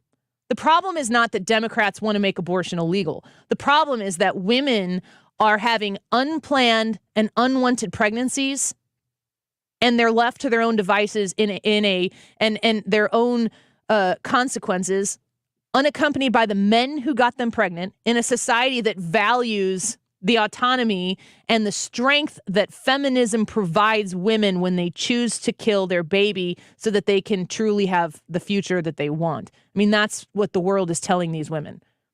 But after that abortion happens, that truth never goes away for that woman. And in the midst of political bickering back and forth about what should be legal and what shouldn't be legal, if your entire investment is in the political solution for this problem, you too are unwise. And I have had that realization probably in the last 2 years, specifically working with the Vitae Foundation, I might add. That sitting around on your duff complaining that the big bad political party that's on the opposite side of you isn't solving the problem the way they should. Why in the world am I waiting for a political party to solve a problem that I can help with? King Solomon. Does that mean we're all going to get the same amount on our gift card? No, absolutely not. To each according to his, what's the rest of it? Talent? I don't know. Treasure? From each according to his abilities to each according to his needs. Who needs the most? I would argue that I do. I think Hannah would probably also argue that. And so would Brad. On my behalf is what I'm saying. You know what I could do? I could wrap your gifts all the exact same. And you could do just pick one. Oh. It sounds kind of fun. Mm-hmm. No, I don't like that. No. It'd be funny because you'd open up and be like, that was supposed to be for Brad. That one was definitely for Hannah. Who's this one for? You know what? One of the things I thought about getting you guys was those random Christmas light boxes? No. Well, yes, but no. Not on purpose, though. That was an accident. Was those packages that they say Amazon unclaimed warehouse packages. I was just going to get you guys some of those for Christmas and just see what happened. But it is so hard to actually get them because so many people scam on them now that you pay $10 and they send you a cup. And they're like, what? That's just what was in it. There's no way to prove that there wasn't. So you guys are not going to get that. You're going to get the lighted boxes. We darn put up. That's all right. Are they red? I don't know. I haven't come in yet. The Annie Fry Show Facebook page. I posted yesterday a show picture of the whole crew, or at least evidence that we are all there. I think did you put it on Instagram as well? The Annie Fry Show Instagram page, and I said, "What should Annie get Ryan Wiggins for Christmas this year?" And I think you need to go leave a comment and see this. Greg here says a long-term contract if you have those in radio. I can give Ryan a contract. I'll write you up a contract. That'd be great. I'll take a tenner. So if you have suggestions on what I should get Ryan, only nice suggestions. Don't be a jerk. But look, I've heard you already tell me that I need a tie. I get it. I was not wearing a tie in the picture. The funny thing is that he was wearing it until he went on the stage with Brian Kilmeade and he took it off. It was really awkward. Yep. Mm-hmm. Had to be there. I was tying one on, so to speak. Took the tie off, threw it around Brian's neck. Yep. Happy birthday. Oh, gosh. Man, this is our last show. Mr. Brian. I don't even know what to write as a description for this hour. Solomon. Just write that word. Solomon, hotter than expected. Let's take a quick break. When we come back, we'll get to the poll results. Have you voted yet? Make sure you go get that poll vote in. You can leave a comment if you so choose. Hannah's going to read some of her favorites. Do you want a white Christmas? Yes or no? Dave Murray joined us at 1:25 here today, and we talked about the possibility of a white Christmas. So you can hear what he said by rewinding on the Odyssey app and those results about how you feel about it when we come back. Don't go away. Christmas Island, how'd you like to hang your stocking on a The great Annie Fry big Show is coconut streaming online. tree? Watch us live on YouTube and How'd you subscribe. like to stay up late like the islanders do? The federal government is hiring 87,000 new IRS employees and enforcement agents. Make no mistake, with spending out of control, they're looking to collect revenue. The first target will be you. If you have not paid your taxes or filed them in years, let me help you get that target off your back. Hi, this is Lance Drury with the Lance Drury Law Firm here in St. Louis. So if you have unfiled returns, wage levies, bank levies, or tax liens, now's the time to call the Lance Drury Law Firm before the IRS calls you.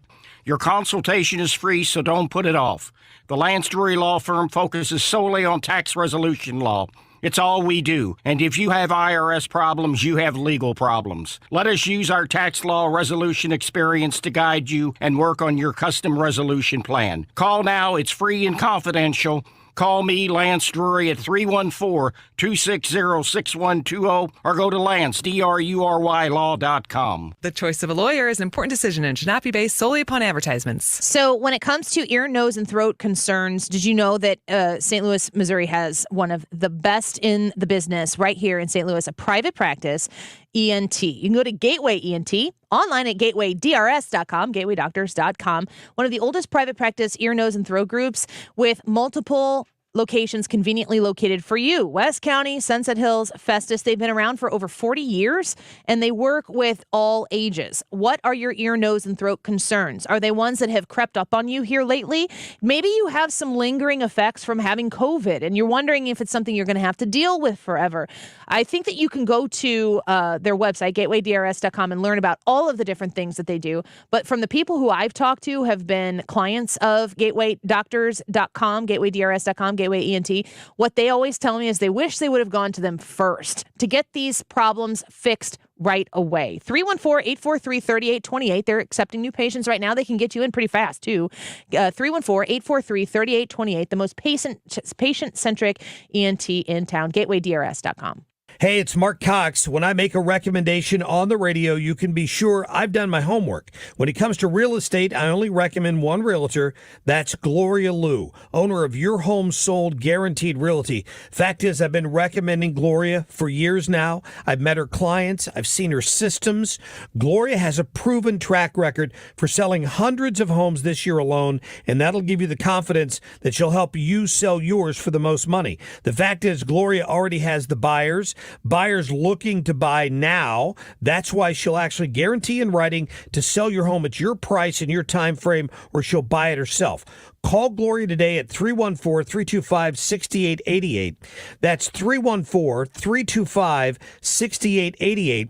Or visit her online at gloriahasthebuyers.com. That's gloriahasthebuyers.com. Conditions apply. Gloria and the seller must agree on the price and the possession date. In light of the times, this is the season to allow the healing power of Christ into your lives.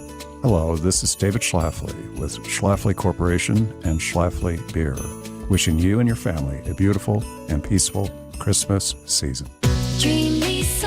Dream Nissan Midwest. No matter what your credit situation, if you bring home $250 a week, your credit's approved, guaranteed. Every new Nissan at Dream Nissan comes with our lifetime warranty, 100% complimentary. With our huge selection of new and pre-owned vehicles, we have the perfect car, truck, or SUV that fits your budget. Dream Nissan, putting your dreams in your driveway. Go to DreamNissanMidwest.com or stop by our newest location in Wood River, Illinois. Dream Nissan, putting your dreams in your driveway.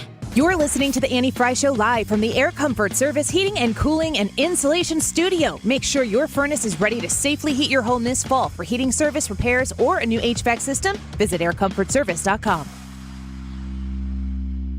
St. Louis's home for conservative talk. The Mark Reardon Show. Hey, let's kick off the week before Christmas with a visit from Sean Spicer, Newsmax host, former White House spokesman. He joins me Monday afternoon. Weekdays from 3 to 6 on 97.1 FM Talk. This is the Annie Fry Show.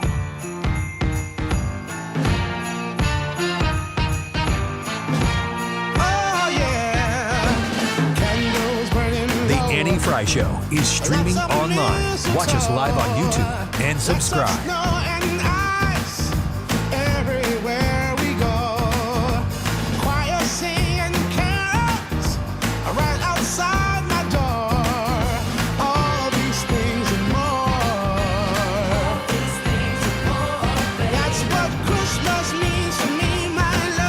Welcome back to the Annie Fry Show. Reminder, we're giving away Cardinals ticket packs all week right here on the Annie Fry Show. So make sure you're listening tomorrow, and maybe on the pre-show tomorrow, we'll tip off for people what segment we're going to give them away. Yeah, it sounds like a great idea. If you don't know... Jinx! I don't like that idea at all. Of course you don't, you communist. I didn't know what you were going to say. That escalated quickly. Yeah, of course you don't, you communist. If you tune into the Annie Fry YouTube channel right at the start, we usually start it at noon. We do a pre-show and kind of lay out the land of what the show is going to look like. Tomorrow, we'll tip you off as to when we're going to give away those Cardinals ticket packs. So if you tune in ahead of time, you can also vote in the YouTube poll there. And also, we have the Brit Box, which we talked a little bit earlier. We have something coming from the Lantern in Lebanon. I have a couple other envelopes right here. We're going to do an unboxing. And if you want to drop something off, it's probably too late to ship it, but if you want to drop something off for us to unbox, we're basically saying free promotion for people who want to have us unbox it. We'll do that on the live stream Wednesday before the show. E-game. Yep. You guys participate? I'm always in. Yeah. It'll start somewhere between, depending on how much stuff we have, 11:30 and 11:45. Right before the show, we'll unbox the things that you give us. We'll talk about them. We'll react to them. Water Sweet Soap Company sent us something the last time we did this, and we got to all try the products that were in there. I had already been a customer of Water Sweets, but we've all become just huge fans. Somebody else commented on here too. I think it was eSignature said that they went to Water Sweet Soap Company, bought some things, and loved every single thing they got. If you order online at Water Sweets, by the way, 10% discount if you use a promo code Annie at Water Sweets, SWEETS, soap.com. One of my absolute favorite things, and I will be going there this week to purchase more gifts. Let's see. We want to do the YouTube live chat poll. Let's do that. Set it up right now. Read some comments. and then we'll get to the results before the end of the show. All right, today's YouTube poll is asking, do you want a white Christmas? Yes or no? We have a ton of comments. I'll get to some. Wooflight from YouTube just said, my 3-year-old has convinced herself that it's not Christmas time yet because there hasn't been snow. She's been wanting snow ever since it started to get cold. There's nothing like watching kids see snow. And great. For a certain age, they get to see snow for the first time for like 6 years. Mm-hmm. You know, like the idea that summer and spring and fall, they last so long. When snow falls again, it's like, oh yeah, this is a thing. And just the wonderment of it, it's super, super awesome. Amy Mesera from YouTube said, Christmas is the only day I like snow. Jack Jansen from YouTube said, I voted no. I'm a delivery driver. I hear that. I understand why he wouldn't want Boy, that is going to be tough Christmas. a couple days before if we start getting snow on Thursday. That's going to be tough for getting all the deliveries in time. Yeah, it would. Mark from YouTube said, it won't matter if we have a white Christmas or not because I'm headed to Florida. Well, Mark, I'm jealous of you. Jay Main from YouTube said, I said yes because I spent a lot of Christmases working where it doesn't snow. He enjoys watching a heavy snowfall. Great White Mike said, no thanks on the snow. I have to drive to two different Christmas celebrations, Saturday and Sunday, after my wife gets off work. So he is not wanting a white Christmas. Our friend Ball said, I have What's never... so funny? Just his name is Great White Mike. But he actually has a great white shark as his picture. He's actually a great white shark, Ryan. Our friend Ball said, I've never had a white Christmas, so my vote is a big, giant, fat yes. Let's go. So Balls wants a white Christmas. Katie Matthews says, yes, she wants a white Christmas. I grew up in South Texas where we wore shorts 365 days a year. But in 2003, it snowed on Christmas Eve. It was truly magical, and I'd love for my kids to get a white Christmas this year. That would be wild in Texas. They get snow. Once in a while. But to have that would just be... I mean, I would imagine in the ancient times, you would just assume the world was ending. Mm-hmm.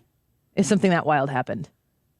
Yeah, that or an eclipse, you'd be like, well, or an eclipse this is all during done. Winter snow. Talking about clips, Dave Murray was talking about an Alberta clipper, and I found a definition for it. You guys want to know what it is? First, let's hear what Ryan thinks it is. An Alberta clipper. Okay. An Alberta So Alberta, as you know, is the most conservative province of Canada. So what happens is conservative ideas start in Alberta. Oh my gosh. They try to move eastward into the rest of Canada, but Canada won't have it. So they start to move southward into places like Idaho and Montana. Less populated places. Less populated, but still people who love the town hall debate about conservative topics. So then it starts to move from there. If it's got merit, it'll move right down the Plains states into the Midwest, and then it dies in Cook County. Spot on. All right. Real definition for an Alberta clipper is a low pressure system or storm that develops on the east side of the Rocky Mountains that speeds along like a clipper ship on the ocean, hence the name Alberta clipper. So one of those. Yeah. We'll ask Dave Murray next time we talk to him which one he meant. So Tuesday, we are going to speak with Dave Murray at 12:25 to get an update on the snowstorm that may or may not be happening. And we're going to talk with Joe Concha at 1:25 to talk about Twitter Files, the latest drop. So you're going to want to stick around and listen in for that. All right. You want to get to the results or you have more comments? We do have more comments. I'll get to just a few more of those before we head into the results. Craig from YouTube said, I said no because I drive a tow truck and that would mean I would have to work on Christmas. So he is not wanting a white Christmas. Tom V said, he commented that he's going on a cruise for Christmas. It better not be white. White sand beaches will work though. Who's a cruise? Have you cruised, Brad? No. Would you? No. I really want to, but my wife gets seasick real easy. Yeah. I'd go on a cruise. Has she ever gone on a cruise before? No, we're afraid to spend the money and then Realize just waste you a can't handle vacation. it. Yeah. And Hannah, have you ever gone? Nope, but I want to. I've never gone either. Would you? I would say a year ago I would have said absolutely not, no interest, but I have become more interested in it. But I don't know if the answer is yes yet. Have we talked about how we feel about the White Christmas poll? I'm a please, big white Christmas. The more the merrier. Hunter asked who wants a White Christmas the most on the show. Me. Easily Annie. Yeah, easily Annie. Go ahead. No. Me. You do too? Yeah. Oh, you like doing donuts. I and love stuff. doing donuts in the church Oh. parking lot and snow on Christmas. I like eating donuts in my home next to the fireplace. You should with try- loads of snow on the ground. You should try eating donuts while doing donuts in the church parking lot. Whoa. No, any type of donuts that are being done in my car are not purposeful. Therefore terrifying. Therefore not wanted. I'm changing my vote. I wonder what the Pacifica could do. I want it to be a no. I don't want snow. I was right on the line. I said yes because I like the idea, but there's just too much going on this Christmas for us that would have to be rescheduled and changed if the forecast bears out the way they're talking about. So I say no. You and Linda are hand in hand on this. She says, my family has too much traveling to do, pretty long distances, praying for a no on this one. I'll get to the final results. Once again, the YouTube poll is asking, do you want a white Christmas? Yes or no? With over 190 votes, 69% of the people said yes, they do want a white Christmas. 31% of the people said no. That changed a little bit. It used to be a higher percentage of yes. What'd you do to the poll, Ryan? Dirk with a very good comment. Brad, are you doing donuts in the parking lot or bagels? Well, if you go forward, you're doing donuts. If you do them in reverse, you're doing bagels. I've never heard of this before. He I just just made it made up. that up. Just like you do. I think that's why I've never heard of that. 3 hours a day from noon to 3. Hey, I was right about the blizzard conditions. I think. No, you No, weren't. you were not. Yeah, That's I said it before anybody else did, didn't I? No, But you're not Nobody right. said blizzard. Just wait. Look at that right behind him. Pre-Christmas storm threatens major travel delays. That's a lot of snow over Yeah, a that's lot right. of the states. How much are you willing to bet? Would you make a bet that we're going to have a white Christmas? Oh yeah, I think You're super confident about it? I'm very confident that we will. What would you bet? I'd bet my life, Oh, Ryan. maybe that's a bet I'm willing to or take. like $5 Starbucks gift card. I bring you coffee, chai tea latte, first day back from Christmas break if we have a white Christmas as defined by Scott Connell and KSDK in that 1 clip. inch. 1 Okay. inch, 6 a.m. 6 a.m. Man, it's really specific. That sounds like a great deal to me. What if I win? I don't know. We're out of time. Coffee for a year. We'll be Nope, back no. with the Mike Reed Show right next. This season, give the gift of Cardinals ticket packs.